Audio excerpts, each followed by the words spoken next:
ഇതായിട്ടാ സന്തോഷം. പെൻഷൻ വന്നിട്ടുണ്ട്.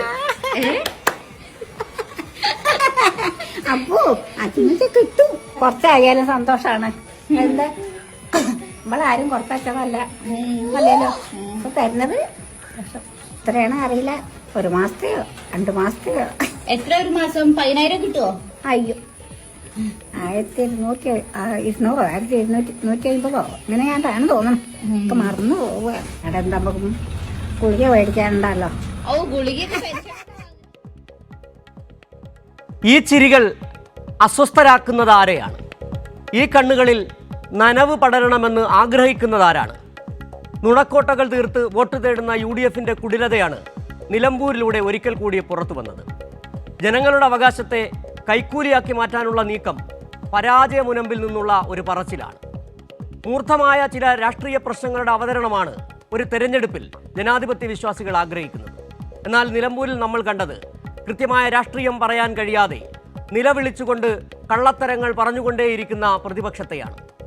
ക്ഷേമ പെൻഷനിൽ തുടങ്ങി മലപ്പുറം വിവാദത്തിലൂടെ തുടരുന്ന അപവാദ പ്രചാരണങ്ങൾ UDFിനെ തന്നെ വെട്ടിലാക്കിയതാണ് ഉപതെരഞ്ഞെടുപ്പ് ചിത്രം തെളിയുമ്പോൾ കാണാൻ കഴിയുന്നത്. ന്യൂസ് ആൻഡ് വ്യൂസ് ചർച്ച ചെയ്യുന്നു നുണക്കോട്ടകൾ തകരുന്ന പോർനിലം. ഇന്ന് ചർച്ചയിൽ പങ്കെടുക്കുന്നത് CPIM നേതാവ് M പ്രകാശൻ മാസ്റ്റർ, കോൺഗ്രസ് സഹയാത്രികൻ ജോർജ് പൊടിപ്പാറ, മുതിർന്ന മാധ്യമപ്രവർത്തകൻ A സജീവൻ എന്നിവരാണ്. സ്വാഗതം 3 പേർക്കും. ശ്രീ ജോർജ് പൊടിപ്പാറ, ഒരുപക്ഷെ ഈ തെരഞ്ഞെടുപ്പിൽ ആദ്യം സ്ഥാനാർത്ഥിയെ രംഗത്തിറക്കിയത് UDF ആണ്. അതിനുശേഷം വലിയ തരത്തിലുള്ള കോലാഹലങ്ങൾ, എന്തുകൊണ്ട് LDFിൻ്റെ സ്ഥാനാർത്ഥി വൈകുന്നു എന്ന തരത്തിൽ വലിയ വ്യാജ പ്രചാരണങ്ങൾ അഴിച്ചുവിട്ടു. മുരളീധരൻ്റെ പ്രസ്താവനയടക്കം നമ്മൾ കണ്ടതാണ്. ഇവിടെ ആദ്യം കരുക്കൾ നീക്കിയത് UDF ആണ്. പക്ഷേ ഇപ്പോൾ LDF ഒരു ചെക്ക് വെച്ചു. മുന്നോട്ട് പോകാൻ കഴിയുന്നില്ല UDFിന്. നിലമ്പൂരിൽ അതാണ് നമുക്ക് കാണാൻ കഴിയുന്നത്.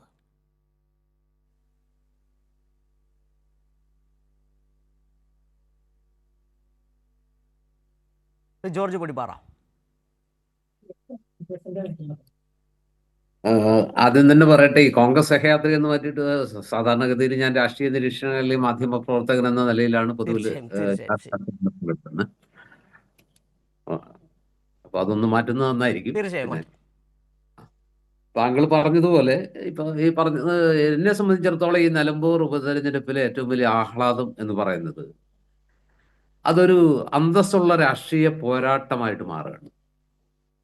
അതായത് മുമ്പ് പലപ്പോഴും നമ്മൾക്ക് ഈ പറഞ്ഞ പോലെ പല കാരണങ്ങളാൽ ഇപ്പോൾ തൃക്കാക്കരയിലാണെങ്കിൽ അവിടെ PT തോമസിന്റെ മരണശേഷം വരുന്ന ഒരു തെരഞ്ഞെടുപ്പാണ്. അവിടെ അദ്ദേഹത്തിന്റെ സഹധർമ്മിണി ഉമാ തോമസ് മത്സരിക്കുന്നു.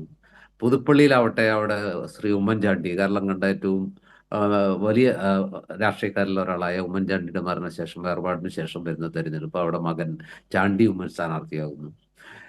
അതിനുശേഷം പാലക്കാടാണെങ്കിൽ പറഞ്ഞ പോലെ അവിടെ സിറ്റിംഗ് സീറ്റാണ് UDFിൻ്റെ. അവിടെ ഷാഫി പറമ്പിൽ ലോക്സഭയിൽ മത്സരിച്ച ശേഷം വരുന്ന തെരഞ്ഞെടുപ്പ്. അവിടെ സത്യം പറഞ്ഞാൽ LDFും UDFും തമ്മിലുള്ള ഒരു വലിയ പോരാട്ടത്തിനപ്പുറത്ത് അവിടെ BJPയും UDFും തമ്മിലുള്ളൊരു പോരാട്ടമായിട്ട് ആണ് കാലങ്ങളായിട്ട് അവിടെ നടക്കുന്നത്.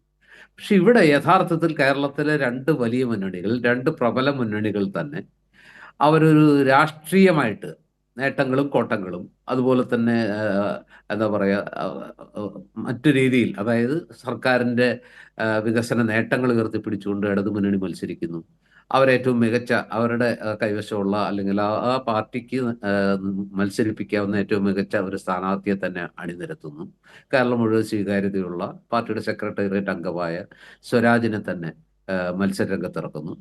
മറുവശത്ത് UDF ആവട്ടെ നിലവിലുള്ള രാഷ്ട്രീയ സാഹചര്യത്തിൽ വേണമെങ്കിൽ PV അൻവറിനെ അദ്ദേഹത്തിൻ്റെ എല്ലാ വ്യവസ്ഥകളോടെയും വേണമെങ്കിൽ സ്വീകരിച്ച് അദ്ദേഹം പറഞ്ഞ വകുപ്പ് ആവശ്യങ്ങളൊക്കെ അംഗീകരിച്ച് തെരഞ്ഞെടുപ്പ് വിജയം മാത്രം ലക്ഷ്യമിട്ടാണ് UDF ഈ തെരഞ്ഞെടുപ്പിനെ നേരിടുന്നതെങ്കിൽ PV അൻവറെ ചേർത്ത് നിർത്താം. വേണമെങ്കിൽ അദ്ദേഹം പറയുന്ന വ്യവസ്ഥകളൊക്കെ അംഗീകരിച്ച് അദ്ദേഹം പറയുന്ന പോലെ ഘടകകക്ഷിയാക്കി അല്ലെങ്കിൽ അസോസിയേറ്റ് മെമ്പർഷിപ്പ് കൊടുത്ത് അദ്ദേഹത്തിന് അടുത്ത തെരഞ്ഞെടുപ്പിൽ മത്സരിക്കാൻ സീറ്റ് ഉറപ്പ് കൊടുത്ത് വേണമെങ്കിൽ മന്ത്രിസ്ഥാനം ഉറപ്പ് കൊടുത്തൊക്കെ വേണമെങ്കിൽ അദ്ദേഹത്തെ കൂടെ നിർത്തി ഈ മത്സരം കുറച്ചുകൂടി വിജയ സാധ്യത കൂട്ടാമായിരുന്നു. അതല്ലല്ലോ UDF ചെയ്തത്. PV അൻവർ ഏതൊക്കെ വ്യവസ്ഥകൾ എന്തൊക്കെ പറഞ്ഞിട്ടാണ് ഇടതുമുന്നണി വിട്ടുപോകുന്നത്, ഇടതുമുന്നണിക്കെതിരെ സാക്ഷാൽ മുഖ്യമന്ത്രി പിണറായി വിജയനെതിരെ എന്തെല്ലാം ആരോപണങ്ങൾ ഉന്നയിച്ച് അദ്ദേഹത്തെ അറ്റാക്ക് ചെയ്തു, പിണറായിസം, മരുമൂനിസം, ഇങ്ങനെ ഒരുപാട് ആരോപണങ്ങൾ ഉന്നയിച്ച് കേരള സമൂഹത്തിന്റെ മുമ്പിൽ പല കാര്യങ്ങളും പറയാൻ പാടില്ലാത്തതും പറയാൻ പാടുള്ളൂ ഇങ്ങനെ പരിധി വിട്ട് സംസാരിച്ചപ്പോൾ അത് LDF എത്രത്തോളം അംഗീകരിക്കാൻ കഴിയാത്തതായിരുന്നു. അതേപോലെ തന്നെ UDF അവരുടെ ചെയർമാൻ, UDF ചെയർമാൻ കൂടിയായ പ്രതിപക്ഷ നേതാവ് VD സതീശനെ മാത്രം ഒറ്റപ്പെടുത്തി കോർണർ ചെയ്ത് അറ്റാക്ക് ചെയ്ത് അദ്ദേഹത്തിനെ മാറ്റി നിർത്തണം, അല്ലെങ്കിൽ അദ്ദേഹമാണ് എല്ലാത്തിനും കുഴപ്പക്കാരൻ എന്ന് പറഞ്ഞ് UDF തന്നെ ഒരു വിള്ളലുണ്ടാക്കാനുള്ള ശ്രമം നടത്തി. പക്ഷേ വിട്ടുവീഴ്ചയില്ലാതെ UDF സ്ഥാനാർത്ഥിയെ അംഗീകരിക്കാത്ത PV അൻവർ എന്ന് പറയുന്ന ആൾ എത്ര വലിയ വോട്ട് പിടിക്കാൻ ശേഷിയുള്ള ആളാണെങ്കിലും UDF UDF സ്ഥാനാർത്ഥിയെയും UDF വ്യവസ്ഥകളും അംഗീകരിക്കാതെ PV അൻവറിന് ഇവിടെ താങ്കൾ പറഞ്ഞ ആദ്യത്തെ താങ്കൾ പറഞ്ഞു തുടങ്ങിയ ഒരു വാചകം തന്നെ ഞാൻ എടുക്കുകയാണ്. അന്തസ്സുള്ള ഒരു പോരാട്ടമാണ് അവിടെ നടക്കുന്നതാണ് താങ്കൾ പ്രയോഗിച്ചത്. ഈ തെരഞ്ഞെടുപ്പിലേക്ക് എത്തിയ ഒരു അന്തസ്സില്ലായ്മയെക്കുറിച്ച് നമ്മൾ പല ഘട്ടങ്ങളിൽ ചർച്ച ചെയ്തതാണ് ഈ വിഷയം. എങ്ങനെ അൻവർ എന്ന് പറയുന്ന LDF അതെ, ആ അന്തസ്സില്ലായ്മയിൽ നിന്ന് ഒരു തെരഞ്ഞെടുപ്പ് വരുമ്പോൾ നടക്കുന്ന അന്തസ്സല്ലാത്ത ചില കാര്യങ്ങളാണ് കഴിഞ്ഞ ദിവസങ്ങളിൽ ഇവിടെ നടന്നുകൊണ്ടിരുന്നതെന്നാണ് ഏറ്റവും വലിയ പ്രശ്നം. ശ്രീ ജോർജ്, ഒന്ന് പറഞ്ഞോട്ടെ. അതായത് ഈ അന്തസ്സില്ലായ്മയില് ഈ പറഞ്ഞതുപോലെ കഴിഞ്ഞ 9 വർഷക്കാലമായിട്ട് PV അൻവർ എന്ന് പറയുന്ന മുൻ കോൺഗ്രസ്സുകാരനെ PV അൻവർ എന്ന് പറയുന്ന അങ്ങനെ വലിയ രാഷ്ട്രീയ പശ്ചാത്തലമോ അല്ലെങ്കിൽ രാഷ്ട്രീയ നൈതികതയോ ധാർമ്മികതയോ ഒന്നും ഒരു കാലത്തും PV അൻവറിന് ഉണ്ടെന്ന് ആരും പറഞ്ഞിട്ടില്ല. അത്രത്തോളം വലുതൊന്നും അദ്ദേഹം ഇതുവരെ പ്രകടിപ്പിച്ചിട്ടും തെളിയിച്ചിട്ടുമില്ല. എന്നിട്ടും വിജയസാധ്യത മുൻനിർത്തിക്കൊണ്ട് അദ്ദേഹം മുൻ കോൺഗ്രസ്സുകാരനാണ് എന്നുള്ളത് അതൊക്കെ നിങ്ങൾക്കറിയാം. അദ്ദേഹം വലിയ ധനാഢ്യനാണെന്നുള്ളത് അറിയാം, വ്യവസായിയാണ്, കച്ചവടക്കാരനാണ്. ഇതൊക്കെ അറിഞ്ഞിരുന്നിട്ടും PV അൻവറിനെ വിജയസാധ്യത മാത്രം മുൻനിർത്തിയാണ് LDF നിലമ്പൂരിൽ സ്ഥാനാർത്ഥിയാക്കിയത്. അല്ലാതെ അദ്ദേഹം മഹാനായ അല്ലെങ്കിൽ രാഷ്ട്രീയത്തിൽ വലിയ എന്താ പറയുക തത്വശാസ്ത്രങ്ങളോ ധാർമ്മികതയൊന്നും മുറുകെ പിടിച്ച ഒരാളെന്നുള്ള നിലയ്ക്കല്ല. നിലമ്പൂരിൽ അദ്ദേഹത്തെ നിർത്തിയാൽ UDF മുൻതൂക്കമുള്ള നിലമ്പൂർ പോലുള്ള ഒരു മണ്ഡലത്തിൽ LDF വിജയസാധ്യത വർദ്ധിക്കും എന്ന മുൻഗണന തന്നെയാണ് അൻവറിനെ സ്ഥാനാർത്ഥിയാക്കാൻ LDF പ്രേരിപ്പിച്ചത്. അത് ഒരു തവണ ജയിച്ചു, 2 തവണ ജയിച്ചു. പക്ഷെ എന്തുകൊണ്ടാണ് അൻവർ ഒരു സുപ്രഭാതത്തിൽ പാല് കൊടുത്ത കൈക്കിട്ട് തന്നെ തിരിഞ്ഞ് കടിക്കുന്നത്, അല്ലെങ്കിൽ എന്തുകൊണ്ടാണ് അദ്ദേഹം LDF തിരിഞ്ഞത്? ഒരു ഘട്ടത്തിൽ എൻ്റെ പിതാവിനെ പോലെ ഞാൻ ബഹുമാനിക്കുന്നു എന്ന് പറഞ്ഞ മുഖ്യമന്ത്രി പിണറായി വിജയനെതിരെ അദ്ദേഹം തിരിഞ്ഞത്? ഇതിനൊന്നും UDF അല്ല ഉത്തരവാദികൾ. അതിൽ ആ പാർട്ടിക്കകത്ത് തന്നെയുള്ള അല്ലെങ്കിൽ ആ മുന്നണിക്കകത്ത് ഉണ്ടായിട്ടുള്ള ചില അന്തഛിദ്രങ്ങളാണ്. ഒന്നുകിൽ PV അൻവർ ആഗ്രഹിക്കുന്ന പോലെയുള്ള ഒരു പരിഗണന ഒരു പ്രത്യേക ഘട്ടത്തിൽ അദ്ദേഹത്തിന് കിട്ടാതെ വരുന്നു. അദ്ദേഹം ആഗ്രഹിക്കുന്ന പല കാര്യങ്ങളും അതിനകത്ത് നിന്നുകൊണ്ട് ആഗ്രഹിക്കുന്ന അളവിൽ തന്നെയാണ് താങ്കൾ പറഞ്ഞ പോലെ തന്നെ ഇന്നിപ്പോൾ UDF പ്രശ്നം. താങ്കൾ പറഞ്ഞ് ആഗ്രഹിക്കുന്നത് പോലെ കിട്ടാത്ത ഒരു മുന്നണി, അതാണ് LDF എന്ന്. ശരിയായിരിക്കും, ആഗ്രഹിക്കുന്ന പോലെ കിട്ടുന്ന മുന്നണി ആകണമെന്നില്ല LDF.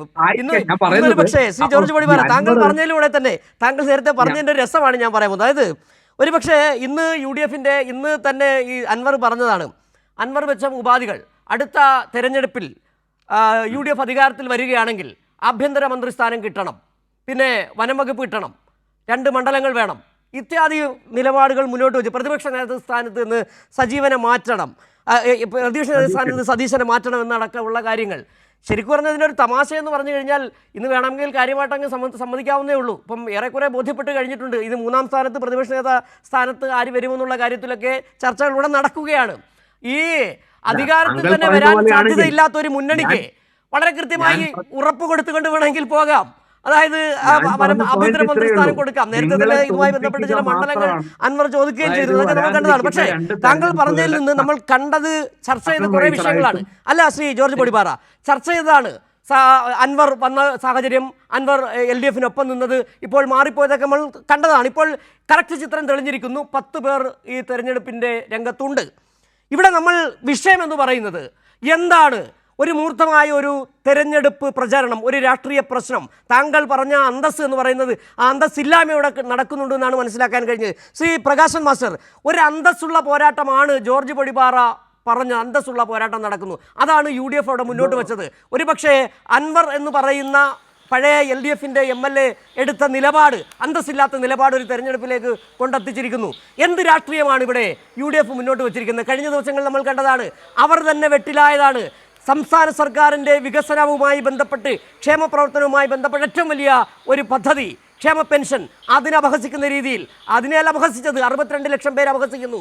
അതോടൊപ്പം തന്നെ മലപ്പുറം വിവാദം കൊണ്ടിട്ടിട്ട് അവർ തന്നെ വെട്ടിലായ ഒരു ചിത്രവും കൂടി നമ്മൾ കാണുകയാണ്. അന്തസ്സുണ്ടോ ഈ UDF ഈ തെരഞ്ഞെടുപ്പ് പ്രചാരണത്തിൽ?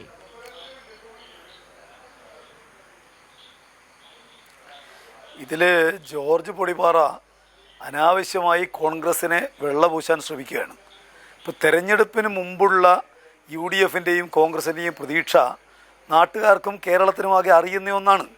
അത് ഒരു ഭാഗത്ത് LDFും മറുഭാഗത്ത് അൻവറും BJPയും SDPIയും ജമാഅത്തെ ഇസ്ലാമിയും UDFും എല്ലാം ചേർന്ന ഒരു പൊതു മാർക്സിസ്റ്റ് വിരുദ്ധ സഖ്യം. ഇതായിരുന്നല്ലോ അവരുടെ മനക്കോട്ട. മാത്രമല്ല, ഇവിടെ ഇപ്പോൾ ജോർജ് പൊടിപ്പാറ പറഞ്ഞ പോലെ അൻവർ അദ്ദേഹത്തെ മത്സരിപ്പിക്കാൻ ആവശ്യപ്പെട്ടു എന്ന് ഒരിക്കലും പറഞ്ഞിട്ട് അദ്ദേഹം പറഞ്ഞിട്ടില്ല. അദ്ദേഹം വെച്ചിരിക്കുന്ന 2 ഡിമാൻഡാണ്. ഒന്ന്, ജോയിയെ മത്സരിപ്പിക്കണം. 2, അദ്ദേഹത്തെ UDF എടുക്കണം. ആ കാര്യം അംഗീകരിക്കാതെ വന്നപ്പോഴാണ് സ്ഥാനാർത്ഥി അദ്ദേഹം പറഞ്ഞതല്ല എന്ന് വന്നപ്പോഴാണ് അദ്ദേഹം പൊട്ടിത്തെറിച്ചതെന്നാണല്ലോ കേരളം മനസ്സിലാക്കിയത്. പിന്നെ പൊടിപാറയോട് ആരാണ് ഈ അൻവർ മത്സരിക്കാൻ ആവശ്യപ്പെട്ടു എന്നുള്ള കാര്യം പറഞ്ഞിരിക്കുന്നത്? അൻവർ വെച്ച ഡിമാൻഡ് ഇപ്പോൾ UDFുമായിട്ടുള്ള അൻവറിൻ്റെ ബന്ധം എത്രമേൽ വെളിവാക്കുന്ന ഒന്നാണ്. ഈ തെരഞ്ഞെടുപ്പിൽ ആരാവണം സ്ഥാനാർത്ഥിനെ ഡിക്റ്റേറ്റ് ചെയ്യാൻ അൻവറിന് സാധിക്കുന്നത്? അദ്ദേഹം ഡിക്റ്റേറ്റ് ചെയ്തു ഇന്നയാളാവണമെന്നുള്ളത്. കോൺഗ്രസ് സമ്മതിച്ചു, UDFിനകത്ത് എടുക്കാമെന്ന് സമ്മതിച്ചു. അതിൻ്റെ മേലെ മത്സരിക്കുന്നത് അൻവറല്ല എന്നുള്ള കാര്യം അൻവറിന് നേരത്തെ അറിയാം. അൻവർ അത് പറഞ്ഞിട്ടുണ്ട്. പക്ഷെ താനുമായി ഉണ്ടാക്കിയ എഗ്രിമെൻറ്റുകൾ ലംഘിക്കപ്പെട്ടു എന്നതാണ് അദ്ദേഹം തെറ്റാനുള്ള കാരണമാണല്ലോ അദ്ദേഹം പറഞ്ഞിരിക്കുന്നത്. അപ്പോൾ അതുകൊണ്ട് ഇവിടെ കോൺഗ്രസിനെ ഒരു കാരണവശാലും വെള്ളപൂശേണ്ട കാര്യമില്ല. കോൺഗ്രസ് നേരത്തെ വലിയ പ്രതീക്ഷയിലാണ് തെരഞ്ഞെടുപ്പ് തുടങ്ങിയത്. അവർ ആദ്യത്തെ സ്ഥാനാർത്ഥി പ്രഖ്യാപനം ഞങ്ങളാണെന്ന് പറഞ്ഞ് വലിയ ഹുങ്കോടെ കാര്യങ്ങൾ അവതരിപ്പിക്കാൻ വേണ്ടി തുടങ്ങിയതാണ്. അപ്പോഴാണ് ഇവിടെ മോങ്ങാനിരുന്നതിൻ്റെ തലയിൽ തേങ്ങ വീഴുമെന്ന് പറഞ്ഞ പോലെ അൻവറിൻ്റെ സ്ഥാനാർത്ഥിത്വം വരുന്നത്. അപ്പോൾ അത് അവർക്കുണ്ടാക്കിയിരിക്കുന്ന അങ്കലാപ്പ് ചെറുതൊന്നുമല്ല. ഇപ്പോൾ ഈ കഴിഞ്ഞ ദിവസങ്ങളിൽ അൻവർ ആരെയാണ് ആക്രമിക്കുന്നത്? അൻവർ ആക്രമിച്ചുകൊണ്ടിരിക്കുന്നത് പ്രതിപക്ഷ നേതാവിനെയാണ്, കോൺഗ്രസിനെയാണ്, UDFിനെയാണ്. ഒരു കാരണവശാലും UDF സ്ഥാനാർത്ഥി ജയിക്കില്ല എന്ന് അസന്നിഗ്ധമായിട്ട് എല്ലാ ദിവസവും അദ്ദേഹം പറയുന്നതിന് കാരണം പറയുന്നുണ്ട്. അദ്ദേഹം പറയുന്നു എന്തുകൊണ്ട് UDF സ്ഥാനാർത്ഥി ജയിക്കില്ല എന്നുള്ള കാര്യം കോൺഗ്രസ്സുകാർക്കറിയാം, കോൺഗ്രസ്സുകാർക്കല്ല നാട്ടുകാർക്കെല്ലാം അറിയാം. ആ കാര്യം ഓർമ്മിപ്പിക്കുകയാണ്.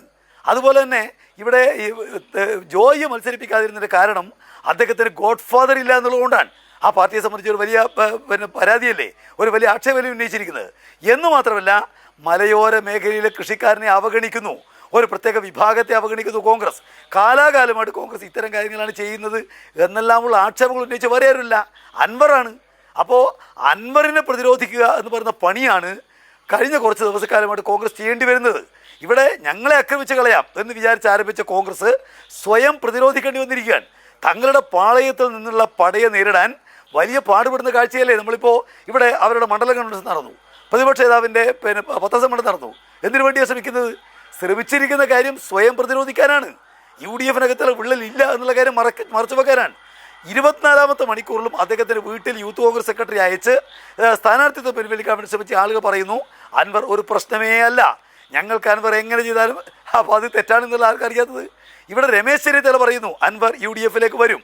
പഴയ നമ്മുടെ KPCC അധ്യക്ഷൻ പറയുന്നു അൻവർ UDFിൻ്റെ ഭാഗമാണ്. നേരത്തെ പ്രതിപക്ഷ നേതാവ് തന്നെ പറഞ്ഞു 2 ദിവസക്കാലം കൊണ്ട് അൻവർ UDFിൻ്റെ ഭാഗമാകുന്ന എങ്ങനെയെന്ന് ഈ നാട് കാണും എന്ന് പറഞ്ഞതിൻ്റെ അർത്ഥം എന്താ? അവർ തങ്ങളുടെ സ്വന്തം ഭാഗമായിട്ട് അൻവർ തിരിച്ചു വരും എന്ന് ആഗ്രഹിച്ച് തിരിച്ചു വരണമേ എന്ന അഭ്യർത്ഥനയുമായിട്ട് അദ്ദേഹത്തിന് വീട്ടിൽ വരെ നിൽക്കുകയാണ്. അല്ല പിന്നെ രാത്രി തലയിൽ മുണ്ടിട്ട് പോയിട്ട് അദ്ദേഹമായിട്ട് ചർച്ച നടത്തേണ്ട കാര്യമില്ലല്ലോ. എന്നിട്ടിപ്പോൾ ഈ കിട്ടാത്ത മുന്തിരിങ്ങ പുളിക്കും എന്ന് പറഞ്ഞ പോലെ ഇപ്പോൾ അൻവർ ഒന്നുമല്ല എന്ന് പറയാൻ ശ്രമിക്കുകയാണ്. അവരെ സംബന്ധിച്ച് സമീപകാല കേരളത്തിൻ്റെ ചരിത്രത്തിൽ കോൺഗ്രസ് പാർട്ടി ചെന്നുപെട്ട ദുര്യോഗം ഇതിൽ വലിയൊന്ന് സമീപകാലത്ത് എവിടെയുമില്ല. അവർക്ക് ഈ കേരളത്തിലെ UDFും LDFും തമ്മിലുള്ള മത്സരത്തിൽ സ്വാഭാവികമായിട്ട് ഉന്നയിക്കേണ്ട വിഷയം 5 കൊല്ലക്കാലം ഉമ്മൻചാണ്ടി ഭരണമുണ്ട്, 11 മുതൽ 16 വരെ. അതിനുശേഷം 9 കൊല്ലക്കാലമുള്ള LDFിൻ്റെ ഭരണമുണ്ട്. ഈ 2 ഭരണകാലത്തെ താരതമ്യം ചെയ്ത് കാര്യങ്ങൾ പ്രചരിപ്പിക്കാൻ അവർക്ക് ധൈര്യമുണ്ടോ? ധൈര്യമില്ല എന്നുള്ളതുകൊണ്ടാണ് ഇപ്പോൾ കഴിഞ്ഞ തെരഞ്ഞെടുപ്പിലെ അവരുടെ മുദ്രാവാക്യം എന്തായിരുന്നു? പെൻഷൻ കൊടുക്കാത്ത ഗവൺമെൻറ്റിന് വോട്ടില്ല. ഇപ്രാവശ്യം എന്താ പറയുന്നത്? പെൻഷൻ കൈക്കൂലിയായി കൊടുത്ത ഗവൺമെൻറ്റിന് വോട്ടില്ല. ഇവിടെ 40,000-ലേറെ ആളുകൾക്ക് പെൻഷൻ കിട്ടുന്ന ഒരു നാടാ ഈ പറയുന്ന നിലമ്പൂർ. അവിടെ ഒരൊറ്റ മാസം 6.5 കോടി ഉറുപ്പികയാണ് സാധാരണക്കാരൻ്റെ പോക്കറ്റിലേക്ക് ഈ ഗവൺമെൻറ് പെൻഷനായിട്ട് കൊടുക്കുന്നത്. എന്നിട്ട് അവരെല്ലാം 40,000-ൽ പരം ആളുകൾ അധിക്ഷേപിക്കാൻ കോൺഗ്രസ്സുകാർ പറയാണ് അത് വോട്ട് കിട്ടാൻ വേണ്ടി കൊടുത്തൊരു കൈക്കൂലിയാണ്. എത്ര ബാലിശമായ വാദങ്ങളാണ് അവർ ഉന്നയിച്ചുകൊണ്ടിരിക്കുന്നത്.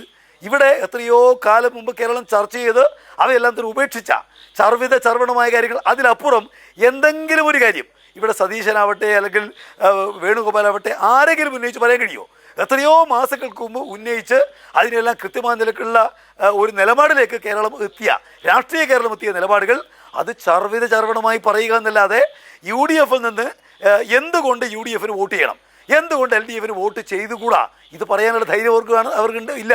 62 ലക്ഷം പേർക്ക് പെൻഷൻ കൊടുക്കുന്ന 72,000 കോടി ഉറുപ്പിക അതിനുവേണ്ടി ഇതിലൂടെ ചെലവഴിച്ച LDF വോട്ട് ചെയ്യാൻ പാടില്ല എന്ന് പറയാൻ വേണ്ടി കഴിയില്ല. 5.25 ലക്ഷം ആളുകൾക്ക് വീട് കൊടുത്ത ഒരു ഗവൺമെൻറ്റിന് വോട്ട് ചെയ്യാൻ പാടില്ല എന്ന് പറയാൻ കഴിയില്ല. 9 കൊല്ലക്കാലം കൊണ്ട് പുതർക്കെട്ടില്ലാത്ത ആക്കിയ ഒരു ഗവൺമെൻറ്റിന് വോട്ട് ചെയ്യാൻ പാടില്ല എന്ന് പറയാൻ വേണ്ടി കഴിയില്ല. വികസനത്തിൻ്റെ ഒരു വസന്തകാലത്തെ കൊണ്ടുവന്ന ഒരു ഗവൺമെൻറ്റിന് വോട്ട് ചെയ്യാൻ പാടില്ല എന്ന് എങ്ങനെ പറയും? NHന്റെ പണി പൂർത്തീകരിക്കുമെന്നാണല്ലോ ഇന്നലെ കേന്ദ്രമന്ത്രിയും അതുപോലെ തന്നെ നമ്മുടെ ബഹുമാനപ്പെട്ട മുഖ്യമന്ത്രി ബന്ധപ്പെട്ട് ഉണ്ടാക്കിയിരിക്കുന്ന കരാർ. മലയോര ഹൈവേ പണി നടക്കുകയാണ്, തീരദേശ ഹൈവേ പണി നടക്കുകയാണ്, ഗ്യാസ് പൈപ്പ് ലൈൻ പണി പൂർത്തീകരിച്ച് വീട്ടുകൾ കൊടുക്കുകയാണ്. അപ്പോൾ അവർക്ക് പറയാൻ വാദങ്ങളില്ല, തങ്ങളെ ജയിപ്പിക്കേണ്ടത് ഒരു കാര്യമത് എന്ന് പറയാനില്ല. അപ്പോൾ പിന്നെ നമ്മുടെ നാടൻ ഭാഷ വർത്താനുണ്ട്, അല്ലും തുല്ലും പറയുക. ന്യായമായിട്ടൊന്നും പറയാനില്ലാത്തപ്പോൾ പറയുന്നതിനാണ് പറയുക, അല്ലും തുല്ലും പറയുക. ഇവിടെ UDFകാർ അല്ലും തുല്ലും പറയാൻ ഒരു കാര്യവും പറയാൻ അവർക്കില്ല. പ്രകാശ് മാസ്റ്റർ ചോദിച്ചാണ് ശ്രീ ജോർജ് പൊടിപ്പാറ. പ്രകാശ് മാസ്റ്റർ ചോദിച്ച ഒറ്റ ചോദ്യമാണ്. പ്രകാശ് മാസ്റ്റർ ചോദിച്ച വളരെ ലളിതമായൊരു ചോദ്യം: എന്തുകൊണ്ട് നിലമ്പൂരിൽ UDF വോട്ട് ചെയ്യണം?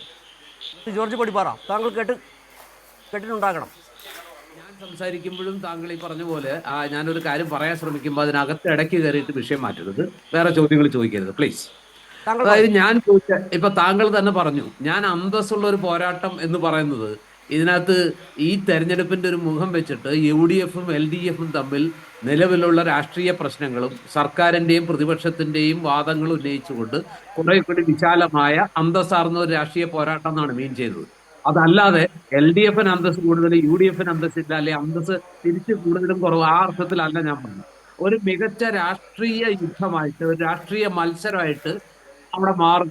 മാത്രമല്ല PV അൻവറിനെ പോലെ ഒരാള് LDFനെ തള്ളിപ്പറഞ്ഞ്, പിണറായിയെ തള്ളിപ്പറഞ്ഞ്, പിണറായിയുടെ മരുമകനെ തള്ളിപ്പറഞ്ഞ്, ഇങ്ങനെ അവർക്കെതിരെ ഭൂമിയിൽ മലയാളത്തിൽ പറയാവുന്ന എല്ലാ വാദങ്ങളും ആരോപണങ്ങളും ചീത്തകളും വിളിച്ചു വരുന്ന ഒരാളെ കൂടെ ചേർത്ത് അയാൾ പറയുന്ന എല്ലാ വ്യവസ്ഥകളും അംഗീകരിച്ച് ചേർത്ത് പിടിച്ച് ഇലക്ഷൻ ജയിക്കാൻ വേണ്ടി മാത്രമായിട്ട് അത് ഒരു രീതിയല്ല എടുത്തത്.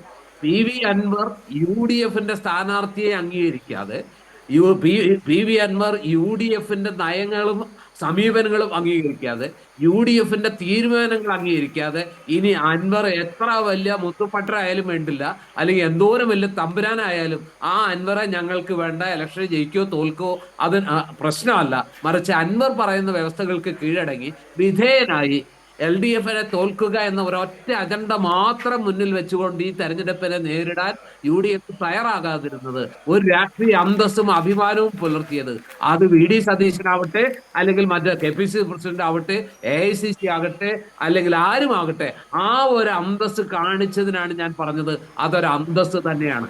അല്ലെങ്കിൽ നേരത്തെ നിങ്ങൾ പലപ്പോഴും ചെയ്തിരിക്കുന്ന എന്താ, നിങ്ങളായിട്ട് ഒരിക്കലും ചേരാത്ത കേരള കോൺഗ്രസിനെ പോലും എമ്മിനെ പോലും നിങ്ങൾ ജയിക്കാൻ വേണ്ടി കൂടെ കൂട്ടി. നിങ്ങൾ പാലക്കാട് സ്ഥാനാർത്ഥിത്വം കിട്ടാത്തതിന്റെ പേരിൽ അസംതൃപ്തനായ ഡോക്ടർ സരിനെ പിടിച്ച് നിങ്ങളുടെ സ്ഥാനാർത്ഥിയാക്കി. ഇവിടെ ജയിക്കാൻ അൻവറിനെ കൂടെ കൂട്ടിയാൽ ജയിക്കാൻ എളുപ്പമാണെന്ന് അറിഞ്ഞിട്ടും അയാൾ പറഞ്ഞ വൃത്തികേടുകളെല്ലാം അതേപടി ഉൾക്കൊണ്ട് അംഗീകരിച്ച് അയാളെ ചുമക്കാൻ, ആ വിഴുപ്പ് ചുമക്കാൻ. ശ്രീ ജോർജ് പൊടിപ്പാറ, താങ്കൾ ഈ പറഞ്ഞു പോകുമ്പോൾ ഈ കൂടെ കൂട്ടിയ ആളുകളുടെ ചരിത്രമൊക്കെ നമ്മൾ ഓർക്കേണ്ടതുണ്ടോ? ആരെയൊക്കെയാണ് ഇവിടെ തന്നെ ഇപ്പോൾ നിലമ്പൂരിൽ നടക്കാൻ പോകുന്നത് എന്തെന്ന് കൃത്യമായി മനസ്സിലാക്കുന്നുണ്ട്. ആരെയൊക്കെ ജമാഅത്തെ ഇസ്ലാമി, SDP-യുടെ ഒക്കെ വോട്ട് വാങ്ങട്ടെ, എല്ലാം തന്നുകൊള്ളട്ടെ എന്ന് പറഞ്ഞ ചരിത്രമുള്ള പാർട്ടിയാണ് കോൺഗ്രസ്. അവിടെയാണ് ഇപ്പോൾ ആരെയൊക്കെ കൂട്ടിയെന്ന് ചോദിക്കുകയും ചെയ്തത്. താങ്കളോട് ചോദിച്ചല്ല ശ്രീ ജോർജ് പൊടിപ്പാറ, താങ്കളോട് ചോദിച്ച രണ്ട് ചോദ്യങ്ങൾ. താങ്കൾ പറഞ്ഞ അന്തസ്സുള്ള പോരാട്ടം എന്ന് പറഞ്ഞല്ലോ, അന്തസ്സുള്ള പോരാട്ടം താങ്കളോട് ഞാൻ ചോദിക്കാം. അത് ഒറ്റ ചോദ്യം എന്തുകൊണ്ട്, നേരത്തെ ചോദ്യം പ്രകാശ് മാസ്റ്റർ ചോദിച്ച ചോദ്യമാണ്, എന്തുകൊണ്ട് UDF വോട്ട് ചെയ്യണം? എന്താത്മവിശ്വാസമാണ് UDFന് നിലമ്പൂരിലുള്ളത്?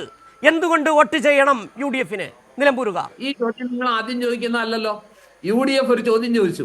എനിക്ക് UDF അങ്ങനെ വക്കാലത്ത് പിടിക്കേണ്ട ആവശ്യമില്ല. പക്ഷെ എങ്കിലും UDF നിങ്ങളോട് വളരെ ആത്മവിശ്വാസത്തോടെ ഒരു ചോദ്യം ചോദിച്ചു. ഈ തെരഞ്ഞെടുപ്പ് ഈ സർക്കാരിന്റെ വിലയിരുത്തലായി, പിണറായി സർക്കാരിന്റെ വിലയിരുത്തലായി നിങ്ങൾ അംഗീകരിക്കുന്നുണ്ടോ? ആ വെല്ലുവിളി ഏറ്റെടുക്കാൻ തയ്യാറുണ്ടോ? ഇതുവരെ അങ്ങനെ പറഞ്ഞിട്ടുണ്ടോ കൃത്യമായിട്ട്? ഈ സർക്കാരിന്റെ, പിണറായി വിജയൻ സർക്കാരിന്റെ, അല്ലെങ്കിൽ മുഖ്യമന്ത്രി പിണറായി വിജയന്റെ ഈ ഗവൺമെന്റിന്റെ വിലയിരുത്തലായിട്ട് ഈ തെരഞ്ഞെടുപ്പ് ഫലത്തെ നിങ്ങൾ അംഗീകരിക്കാൻ തയ്യാറുണ്ടോ? എത്ര വട്ടം കോൺഗ്രസ് ചോദിച്ചു, അല്ലെങ്കിൽ UDF ചോദിച്ചു? അല്ല, അതിന് കൃത്യമായ മറുപടി ഇടതുപക്ഷം നൽകിയിട്ടുണ്ട്. പ്രകാശൻ മാസ്റ്റർ കൃത്യമായി ചോദ്യം ചോദിച്ചു, കൃത്യമായ മറുപടി ഗോവിന്ദൻ മാസ്റ്റർ അടക്കം നൽകിയിട്ടുണ്ട്. എന്താണ് ഒരു തെരഞ്ഞെടുപ്പിൽ ഭരണത്തിൽ വിലയിരുത്തപ്പെടുന്നുണ്ടോ ചോദ്യം ചോദിച്ചിട്ട് മറുപടി പറഞ്ഞിട്ടുണ്ട് പ്രകാശൻ മാസ്റ്റർ. അല്ല, ഇതില് ഈ ചോദ്യം സംസ്ഥാന സെക്രട്ടറിയോട് ചോദിച്ചപ്പോൾ അദ്ദേഹം കൃത്യമാതിരൊക്കെ പറഞ്ഞിട്ടുണ്ട്. ഈ തെരഞ്ഞെടുപ്പിലുള്ള ഫലം ഇടതുപക്ഷ ജനാധിപത്യ മുന്നണി ഭരണത്തിൻ്റെ വിലയിരുത്തുന്നതുമായിട്ട് ബന്ധപ്പെട്ട വർധനമുണ്ടാക്കുന്ന ഒന്നാണെന്നുള്ള കാര്യം ഞങ്ങൾ കൃത്യമായി ബോധ്യമുണ്ട്. എന്നാൽ ഈ തെരഞ്ഞെടുപ്പ് ഈ ചോദ്യത്തിൻ്റെ മേലെ നടക്കുന്ന തെരഞ്ഞെടുപ്പാണ് എന്ന് ഞങ്ങൾക്ക് അഭിപ്രായമില്ല. ഇതാണ് പിന്നെ ഈ തെരഞ്ഞെടുപ്പിലെ ആകെ ചോദ്യം എന്ന് പറഞ്ഞാൽ അത് ശരിയാവില്ല. ഒരു കാര്യം ഉറപ്പാണ്, ഇടതുപക്ഷ ജനാധിപത്യ മുന്നണി ഗവൺമെൻറ്റിൻ്റെ 9 കൊല്ലക്കാലത്തെ ഭരണമാണ്, അതിൻ്റെ ഭരണ നേട്ടങ്ങളാണ് ഇവിടെ സ്വരാജിനെ ജയിപ്പിക്കുക എന്ന കാര്യത്തിൽ ഞങ്ങൾക്ക് യാതൊരു സംശയമില്ല. ഞങ്ങൾ വെല്ലുവിളിക്കുന്നത് 5 കൊല്ലക്കാലമുള്ള ഉമ്മൻചാണ്ടി ഗവൺമെന്റിന്റെ ഭരണ നേട്ടങ്ങളെ കുറിച്ച് പറഞ്ഞ് എങ്ങാനും സ്വരാജ് അവിടെ അതല്ലേ ഞങ്ങൾ പറഞ്ഞിരിക്കുന്നത്. ഇവിടെ ഈ പറയുന്ന കാര്യം UDF അംഗീകരിക്കണം. 5 കൊല്ലക്കാലം ഞാൻ പറയുന്ന കേട്ടക്ക് 5 കൊല്ലക്കാലമുള്ള ഉമ്മൻചാണ്ടി ഗവൺമെന്റിന്റെ ഭരണ നേട്ടങ്ങളെയും LDFന്റെ ഭരണ നേട്ടങ്ങളെയും സംബന്ധിക്കുന്ന ഒരു പോരാട്ടം മാത്രമാണ് ഉന്നയിക്കുന്നതെങ്കിൽ ഒരു സംശയം വേണ്ട, ഞങ്ങൾ സന്നദ്ധമാണ്. ഈ ഫലത്തെ ഈ ഗവൺമെന്റിന്റെ ഭരണത്തിനുള്ള വിലയിരുത്തലായിട്ട് ഞങ്ങൾ അംഗീകരിക്കുകയും ചെയ്യും. അതല്ലല്ലോ കൂടെ ഉന്നയിക്കുന്നത്. ഇവിടെ ഇപ്പോൾ ഈ തെരഞ്ഞെടുപ്പിന് 4 ദിവസമായല്ലോ, ഭരണ നേട്ടവുമായി ബന്ധപ്പെട്ട എന്തെങ്കിലും കാര്യം പറഞ്ഞോ? നിങ്ങൾ പെൻഷൻ ഈ പറയുന്ന കൈക്കൂലിയാണെന്ന് പറഞ്ഞല്ലാതെ മലപ്പുറത്തിനെതിരാണ്, മലപ്പുറത്തെ കുട്ടികൾ മറ്റേ പിന്നെ കോപ്പി അടിക്കുന്നു, അതൊന്നല്ലാതെ UDFുമായി ബന്ധപ്പെട്ട് എന്തെങ്കിലും ഒരു കാര്യം നിങ്ങൾ LDFനേക്കാൾ മികച്ചത് ഞങ്ങളാണ് എന്ന് പറയാൻ ഒരു കാര്യവും ഈ 5 ദിവസക്കാലമായിട്ട് നിങ്ങൾ ഒരു നേതാവും അതിന് പറഞ്ഞില്ലല്ലോ. പിന്നെ എങ്ങനെയാ ഇത് UDFനുള്ള അംഗീകാരമായിട്ട് പരിഗണിക്കുക എന്ന് പറയാൻ അങ്ങനെ സാധിക്കുന്നത്? LDF ഗവൺമെൻറ് വിലയിരുത്തലാണെന്ന് പറഞ്ഞാൽ അതിൻ്റെ അർത്ഥം UDF ആണ് LDFനേക്കാൾ നല്ലത് എന്ന് പറയല്ലേ? അതിന് UDFന് വേണ്ടി എന്തെങ്കിലും കാര്യം പറഞ്ഞോ? നിങ്ങൾ പറയട്ടെ ധൈര്യത്തിൽ. ഞങ്ങളതാ വെല്ലുവിളിച്ചത്. നിങ്ങൾ 5 കൊല്ലക്കാലമുള്ള ഉമ്മൻചാണ്ടി ഗവൺമെൻറ്റിൻ്റെ ഭരണവുമായി ബന്ധപ്പെട്ട കാര്യങ്ങൾ നിങ്ങൾ പറയൂ. ഞങ്ങൾ LDF ഗവൺമെന്റിന്റെ ഭരണ നേട്ടങ്ങൾ പറയാം. ഞങ്ങൾ വെല്ലുവിളിക്കുകയാണ്. തയ്യാറുണ്ടോ നിങ്ങൾ തയ്യാറുണ്ടോ? ആരും പറഞ്ഞില്ല. ഈ വെല്ലുവിളി ഏറ്റെടുക്കേണ്ടത് സ്വാഭാവികമായിട്ടും കോൺഗ്രസ് നേതൃത്വം തന്നെയാണ്. താങ്കൾ പറഞ്ഞ ശരിയാണ്. ശ്രീ സജീവൻ, ഒരുപക്ഷെ ഇപ്പോൾ ഈ വിവാദങ്ങൾ ഇങ്ങനെ കൊഴുക്കുകയാണ്. അറിയാതെ വന്ന് പെട്ടുപോയതാണെന്ന് തോന്നുന്നു കോൺഗ്രസ്. അതായത് ക്ഷേമ പെൻഷൻ കൈക്കൂലിയാണെന്ന് പറഞ്ഞു വേണുഗോപാൽ, അതിന് പിന്നാലെ പിന്തുണയുമായി എത്തി സതീശനെത്തി, അതിന് പിന്നാലെ ചെന്നിത്തല എത്തി, അങ്ങനെ പിന്തുണയുമായി വരികയാണ്. അറിയാതെ വന്നുവിട്ട മറ്റൊരു വിഷയമാണ് മലപ്പുറം വിവാദവുമായി ബന്ധപ്പെട്ട്. ഒരുപക്ഷേ ഈ വിഷയം ഉണ്ടായപ്പോൾ മാധ്യമപ്രവർത്തകരടക്കം ചരിത്രം പഠിക്കുകയായിരുന്നു മലപ്പുറം ജില്ല വന്നതിനെ സംബന്ധിച്ചും അവിടെ കോൺഗ്രസ് എന്ന് പറയുന്ന രാഷ്ട്രീയ പാർട്ടി എടുത്ത നിലപാടെന്തെന്നും ആ ജില്ല രൂപീകരിക്കാതിരിക്കാൻ വേണ്ടി ജനസംഘത്തോടൊപ്പം ചേർന്ന് നിന്നതടക്കമുള്ള കാര്യങ്ങൾ ഇങ്ങനെ പഠിക്കുകയായിരുന്നു. കെ കേളപ്പൻ എന്ന് പറഞ്ഞ കോൺഗ്രസിൻ്റെ ഏറ്റവും സമുന്നതനായ നേതാവിനെ വരെ ജനസംഘത്തിൽ കൊണ്ട് കെട്ടിക്കാൻ കഴിഞ്ഞ വൈദഗ്ധ്യം ഉണ്ടായിരുന്നു കോൺഗ്രസിന്. അതുകൂടി പഠിക്കുകയാണ് ഒരു ചരിത്രം. ഒരുപക്ഷെ ഇവർ അറിയാതെ വന്ന് പെട്ടതാണെങ്കിലും കൃത്യമായ ചില രാഷ്ട്രീയ ചിത്രങ്ങൾ അവിടെ തെളിഞ്ഞു വന്നു. അതിലൊന്ന്, ഈ LDF സർക്കാരിൻ്റെ ക്ഷേമ പ്രവർത്തനം എന്താണ്? 62 ലക്ഷം പേർക്ക് കൃത്യമായി പെൻഷൻ കൊടുക്കുന്നതാണ്, കുടിശ്ശിക വന്ന് അടക്കം കൊടുത്തു തീർക്കുന്നു എന്ന് പറയുന്ന ഒരു ക്ഷേമ രാഷ്ട്രത്തിൻ്റെ ഒരു ക്ഷേമ സങ്കല്പം അത് കൃത്യമായി നടപ്പിലാക്കുന്നുണ്ട് എന്നുള്ള ബോധ്യം അത് തിരഞ്ഞെടുപ്പിൽ ചർച്ചയായി. രണ്ടാമതാണ് കൃത്യമായ ഒരു കള്ളത്തരം. ആരാണ് മലപ്പുറത്തെ അപമാനിച്ചത്? കോൺഗ്രസ് അവിടെ മലപ്പുറം ജില്ലയോടെടുത്ത നിലപാടെന്താണ്? അവിടെ ലീഗിനോടെടുത്ത നിലപാട് എന്താണ് എന്ന ചരിത്ര യാഥാർത്ഥ്യങ്ങൾ കൂടി ഇവിടെ മുന്നിലേക്ക് വരാൻ ഇടയാക്കി. അതുതന്നെയാണ് അവർ അബദ്ധത്തിൽ വന്ന് പെട്ടുപോയതാണ്. ആ കരുവിൽ, ആ ചക്കിൽ, CPM LDF വെച്ച ചക്കിൽ അവരിങ്ങനെ പെട്ടു നിൽക്കുകയാണ്. സജീവൻ, രാഷ്ട്രീയ രംഗത്ത് പ്രത്യേകിച്ച് തെരഞ്ഞെടുപ്പ് കാലത്ത് ആരോപണങ്ങൾ ഉന്നയിക്കുക എന്ന് പറയുന്നത് സ്വാഭാവികമായ കാര്യമാണ്. പക്ഷേ താങ്കൾ പറഞ്ഞ പോലെ ഇത് പറഞ്ഞു പെട്ടുപോകുന്നൊരവസ്ഥയുണ്ട്. KC വേണുഗോപാൽ ഈ ക്ഷേമ പെൻഷനെ കുറിച്ച് പറഞ്ഞത് അത് ഇത്രയും കൊടുത്തു, അത് ആരോപണം കൊടുത്തില്ലായിരുന്നുവെങ്കിൽ നമ്മൾ അങ്ങനെയാണ് ചിന്തിക്കേണ്ടത്. ഈ ക്ഷേമ പെൻഷൻ കുടിശ്ശികയായത് അത് കൊടുത്തു തീർത്തില്ലായിരുന്നുവെങ്കിൽ ഈ തെരഞ്ഞെടുപ്പിൽ, നിലമ്പൂരിലെ ഉപതെരഞ്ഞെടുപ്പിൽ എന്തായിരിക്കും UDFന്റെ ആരോപണം? ഇത് ക്ഷേമ പെൻഷൻ പോലും കൊടുക്കാത്ത സർക്കാർ ജനങ്ങളെ കഷ്ടപ്പെടുത്തുന്നു എന്നായിരിക്കും ആരോപണം. അത് പക്ഷേ നേരത്തെ തന്നെ കൊടുത്തു തീർത്തു. ഈ തെരഞ്ഞെടുപ്പിന്റെ ഘട്ടത്തിൽ എത്തുമ്പോഴേക്കും കുടിശ്ശിക ഉൾപ്പെടെ കൊടുത്തു തീർത്തു. അത് തെരഞ്ഞെടുപ്പ് പ്രഖ്യാപനത്തിന് ശേഷം നടത്തിയിട്ടുള്ള ഒരു പ്രഖ്യാപനമല്ല. കൊടുക്കാമെന്നുള്ള വാഗ്ദാനം അല്ലെങ്കിൽ കൊടുക്കുമെന്നുള്ള പ്രഖ്യാപനം അതിന് മുമ്പേ ഉണ്ടായതാണ്. നിയമസഭയിൽ തന്നെ മുഖ്യമന്ത്രി പറഞ്ഞതാണ്. അതിന് മുമ്പേ അതിനെ കൊടുത്തു തുടങ്ങിയത്. അപ്പം അതിനിടയിൽ പറഞ്ഞ വാക്ക്, ഇതാണ് രാഷ്ട്രീയക്കാർക്ക് ഉണ്ടാകുന്ന പ്രശ്നം. പലപ്പോഴും കോൺഗ്രസ്സുകാർ ഈ നരേന്ദ്രമോദിയുടെ മുമ്പിലാണെങ്കിലും മറ്റു നേതാക്കന്മാരുടെ മുമ്പിലൊക്കെ ആണെങ്കിലും പെട്ടുപോകുന്നത് പറയുന്ന വാക്ക് തെറ്റായി പോകും. അങ്ങനെ ഒരു പ്രശ്നമുണ്ട്. അതാണ് ഇവിടെ കൈക്കൂലി എന്നൊരു കാര്യം, കൈക്കൂലിയായിട്ടാണ് കൊടുത്തത് എന്ന് പറയുമ്പോൾ ഇതിൽ കോൺഗ്രസ് അനുഭാവികളായിട്ടുള്ള ആളുകൾ കൂടി ഉണ്ടാവില്ല. അവർ കൈക്കൂലി വാങ്ങുന്ന ആളുകളായിട്ട് മാറില്ലേ? കൈക്കൂലി വാങ്ങലും കൊടുക്കലും ഒരേപോലെ തെറ്റാണ്. അപ്പൊ ഇത് കൈക്കൂലിയാണ്. ഈ പറയുന്ന 1600 രൂപയുടെ പെൻഷൻ എന്ന് പറയുന്നത് കൈക്കൂലിയാണെന്ന് പറയുമ്പോൾ ഇത് ഈ തെരഞ്ഞെടുപ്പിന് വേണ്ടി മാത്രം കൊടുക്കുന്ന ഒന്നായിട്ട് മാറും. അങ്ങനെയൊക്കെ മറ്റു പല സംസ്ഥാനങ്ങളിലും കേട്ടിട്ടുണ്ട്. സ്ഥാനാർത്ഥി കാശ് കൊടുക്കുന്ന ഏർപ്പാട്. അപ്പൊ അങ്ങനെയുള്ള രീതിയിൽ കൈക്കൂലി കൊടുക്കുന്ന ഒന്നായിട്ട് പറയുന്നത് സ്വാഭാവികമായിട്ടും തിരിച്ചടിക്കും. ഇപ്പൊ അതുകൊണ്ടാണ് പ്രതിപക്ഷം തിരിച്ചെടുത്തിട്ട് ഒരു വടിയായിട്ട് അങ്ങോട്ട് കൊടുക്കുന്നു. വടിയായിട്ട് അത് ആയുധമാക്കിയിട്ട് അങ്ങോട്ട് അടിക്കുന്ന ഒരവസ്ഥ ഉണ്ടാവുന്നു. ഇതൊരു വലിയ പ്രശ്നം തന്നെയാണ്. അതേപോലെയാണ് മലപ്പുറത്തിന്റെ കാര്യം. മലപ്പുറം എന്ന മുഖ്യമന്ത്രി അന്ന് നടത്തിയിട്ടുള്ളത്, ഞാനിത് മുഖ്യമന്ത്രിയെ വെള്ളപൂശാനോ LDFന്റെ വെള്ളപൂശാനോ പറയുന്നതല്ല. മുഖ്യമന്ത്രി അന്ന് പറഞ്ഞിട്ടുള്ളത് മലപ്പുറം ഈ കരിപ്പൂർ വിമാനത്താവളത്തിൽ ഇത്രയധികം സ്വർണം കടന്നു വരിക, അത് കരിപ്പൂർ വിമാനത്താവളം ഹവാല ഏറ്റവും കൂടുതൽ വരുന്നത് കരിപ്പൂർ ഈ പ്രദേശത്ത്, ഈ കരിപ്പൂർ വിമാനത്താവളമോ അല്ലെങ്കിൽ ഈ പറയുന്ന പ്രദേശത്തോ ആണ്.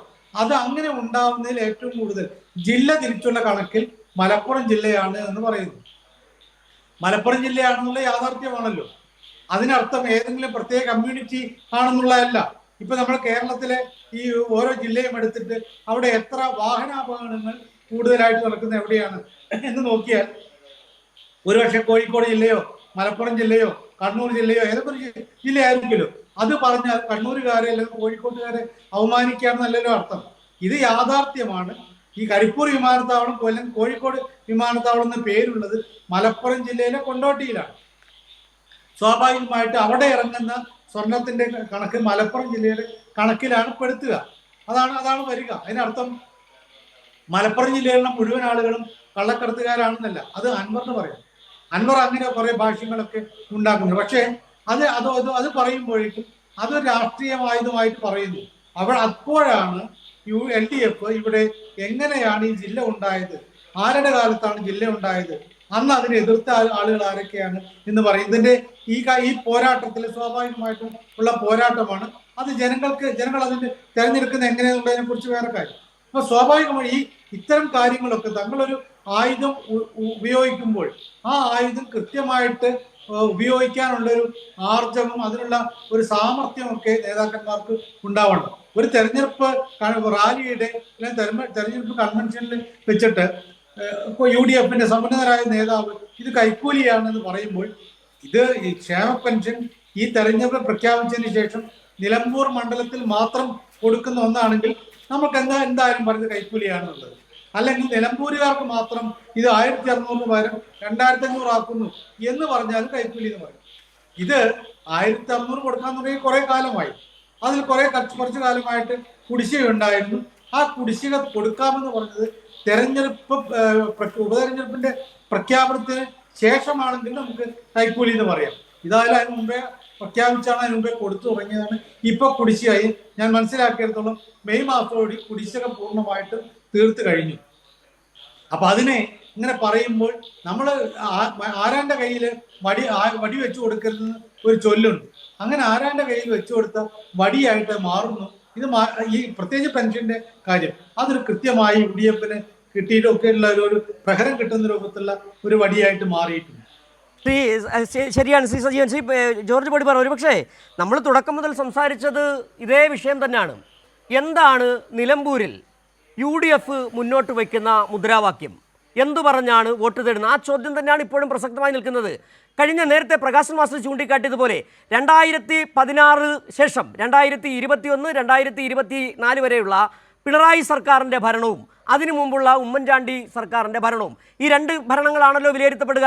വോട്ട് തേടാൻ പോകുമ്പോൾ പറയുന്നതാണല്ലോ രണ്ട് വിഷയങ്ങളാണ് ഇവിടെ UDF ഉന്നയിച്ചത്. ഒന്ന്, ഈ ക്ഷേമ പെൻഷൻ്റെ കൈക്കൂലിയാണെന്ന് പറഞ്ഞ കാര്യം. പിന്നെ എന്തൊക്കെയോ കള്ളത്തരങ്ങൾ. തുടക്കം തന്നെ ആ കെ മുരളീധരനൊക്കെ സ്ഥാനാർത്ഥി നിർണ്ണയവുമായി ബന്ധപ്പെട്ട് പറഞ്ഞതൊക്കെ ആളുകൾ കണ്ടതാണ്. ഡോക്ടർമാർ IMA ഡോക്ടർമാരോട് പറയണം, ഡോക്ടർമാരെ ഇങ്ങനെ കൊണ്ട് കൊടുക്കരുതെന്നൊക്കെ പറഞ്ഞ് അതൊക്കെ വലിയ തമാശമായിരുന്നു. കേരളം കണ്ട ഏറ്റവും വലിയ തമാശകളാണ്. അതൊക്കെ അവിടെ നിൽക്കട്ടെ. പക്ഷേ ഇവിടുത്തെ പ്രധാന പ്രശ്നം എന്താണ്? UDF എന്താണ് ഈ തെരഞ്ഞെടുപ്പിൽ മുന്നോട്ട് വയ്ക്കുന്നത്? എന്ത് പറഞ്ഞാണ് വോട്ട് തേടുന്നത്? എന്താണ് അവർക്ക് മുന്നോട്ട് വയ്ക്കാനുള്ളത്? ഞങ്ങൾക്ക് വോട്ട് തരാൻ ഇന്ന യോഗ്യതകൾ ഞങ്ങൾക്കുണ്ട്. താങ്കൾ പറഞ്ഞ വാക്കുകൾ കടമെടുത്താൽ ഈ അന്തസ്സുള്ള ആൾക്കാരാണ് ഞങ്ങൾ. എന്താണ് ഞങ്ങൾക്ക് വോട്ട് ചെയ്യാൻ കഴിയുമോ? സിജു, എനിക്ക് താങ്കൾ ചോദിക്കുന്ന പല ചോദ്യങ്ങളുടെയും പ്രസക്തി മനസ്സിലാവുന്നില്ല. UDF എന്ത് പറഞ്ഞാണ് ഈ തെരഞ്ഞെടുപ്പിൽ മത്സരിക്കുന്നത്?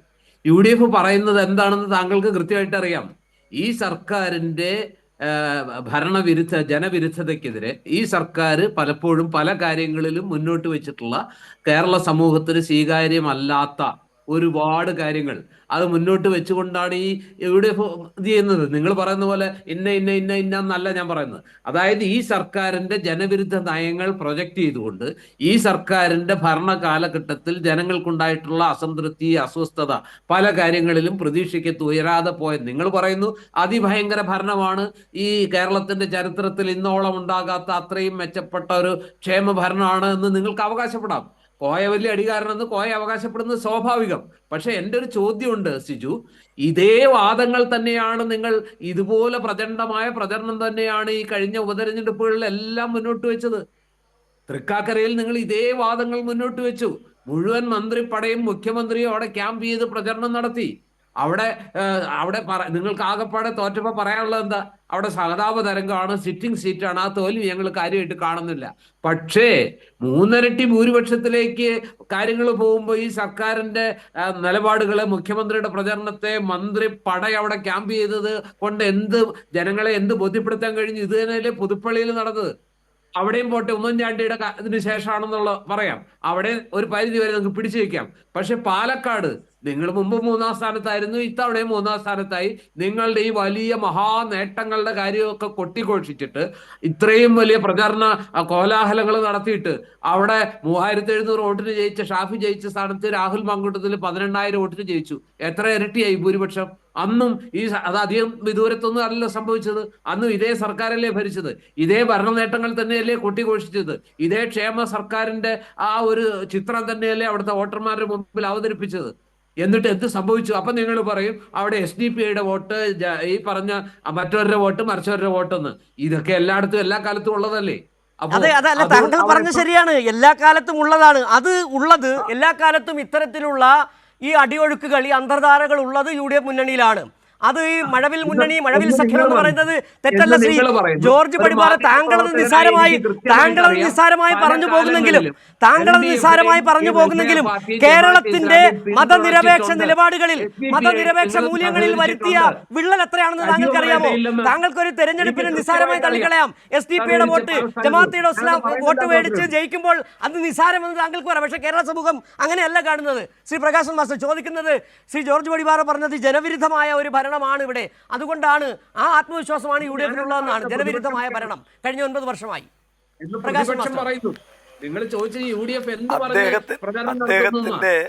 അദ്ദേഹത്തിന്റെ മുഖ്യവാദം തന്നെ അടിവതറിയല്ലോ. അൻവറിനെ ഞങ്ങൾ പിന്നെ ഒരു നിലക്കും പ്രീണിപ്പിക്കാൻ ശ്രമിച്ചിട്ടില്ല എന്നുള്ളതല്ലല്ലോ ഈ കേരളം കണ്ടത്. 24-ാമത്തെ മണിക്കൂറിലും ചെന്ന് അദ്ദേഹത്തെ അനുനയിപ്പിക്കുന്നത് അൻവറിനെതിരെ നിൽക്കാൻ ധൈര്യം കാണിച്ചു എന്ന് പറയുന്ന വാദത്തിൻ്റെ പൊള്ളത്തരം പൊളിക്കുന്നതല്ലേ. അപ്പം അദ്ദേഹത്തിൻ്റെ പ്രഥമ വാദം തന്നെ അത് നിലംപരിശാവുകയാണ്. പിന്നെ ഇവിടെ ഈ പിന്നെ ഉന്നയിക്കപ്പെട്ടിരിക്കുന്ന വാദം, കോൺഗ്രസ് ഉന്നയിച്ചിരിക്കുന്ന എല്ലാ വാദങ്ങളും ബൂമറാങ്ങായി തിരിച്ചടിക്കുകയാണ്. നിങ്ങൾ പിന്നെ പറഞ്ഞോ, നിങ്ങൾക്ക് സമയം കിട്ടുമല്ലോ, നിങ്ങളുടെ സമയത്ത് ഞാൻ പറഞ്ഞിട്ടൊന്നുമില്ലല്ലോ. ഇവിടെ കോൺഗ്രസ് ഉന്നയിച്ച എല്ലാ വാദങ്ങളും ബൂമറാങ്ങായി തിരിച്ചടിക്കുകയാണ്. പിന്നെ അദ്ദേഹം പറഞ്ഞു ഉപതെരഞ്ഞെടുപ്പിൽ എന്തോ ഭൂകമ്പുണ്ടായി. എന്ത് ഭൂകമ്പുണ്ടായിരിക്കുന്നേ? നേരത്തെ 4 മണ്ഡലത്തിൽ തെരഞ്ഞെടുപ്പ് നടന്നു. 3 UDFിൻ്റെതാണ്, 1 LDFിൻ്റെതാണ്. അതന്നെയല്ലേ ഉണ്ടായിട്ടുള്ളൂ. പിന്നെ ഏതെങ്കിലും തെരഞ്ഞെടുപ്പിൽ കഴിഞ്ഞ പ്രാവശ്യം കിട്ടിയ അതേ വോട്ട് ഇപ്രാവശ്യവും അങ്ങനെ എപ്പോഴെങ്കിലും ഉണ്ടായിട്ടുണ്ടോ? ഞങ്ങൾക്ക് ഉറപ്പിച്ച് പറയാൻ കഴിയും, LDFിൻ്റെ വോട്ട് ഈ 4 തെരഞ്ഞെടുപ്പിൽ വർദ്ധിച്ചിട്ടുണ്ട്. എന്ന് മാത്രമല്ല ഉണ്ടായിരിക്കുന്ന സംഭവം എന്താ, കേരളത്തിൻ്റെ ചരിത്രത്തിൽ ഒരു കാലത്തും ഇല്ലാത്ത രൂപത്തിൽ UDF പരാജയപ്പെടുമെന്ന് കണ്ടപ്പോൾ ഇന്നലെ വരെ ഇല്ലാത്ത രൂപത്തിൽ SDPI, ജമാഅത്തെ ഇസ്ലാമി, സകല വർഗീയ ശക്തികളെയും കൂട്ടിയേർക്കുന്ന ഒരു നിലയുണ്ടായി.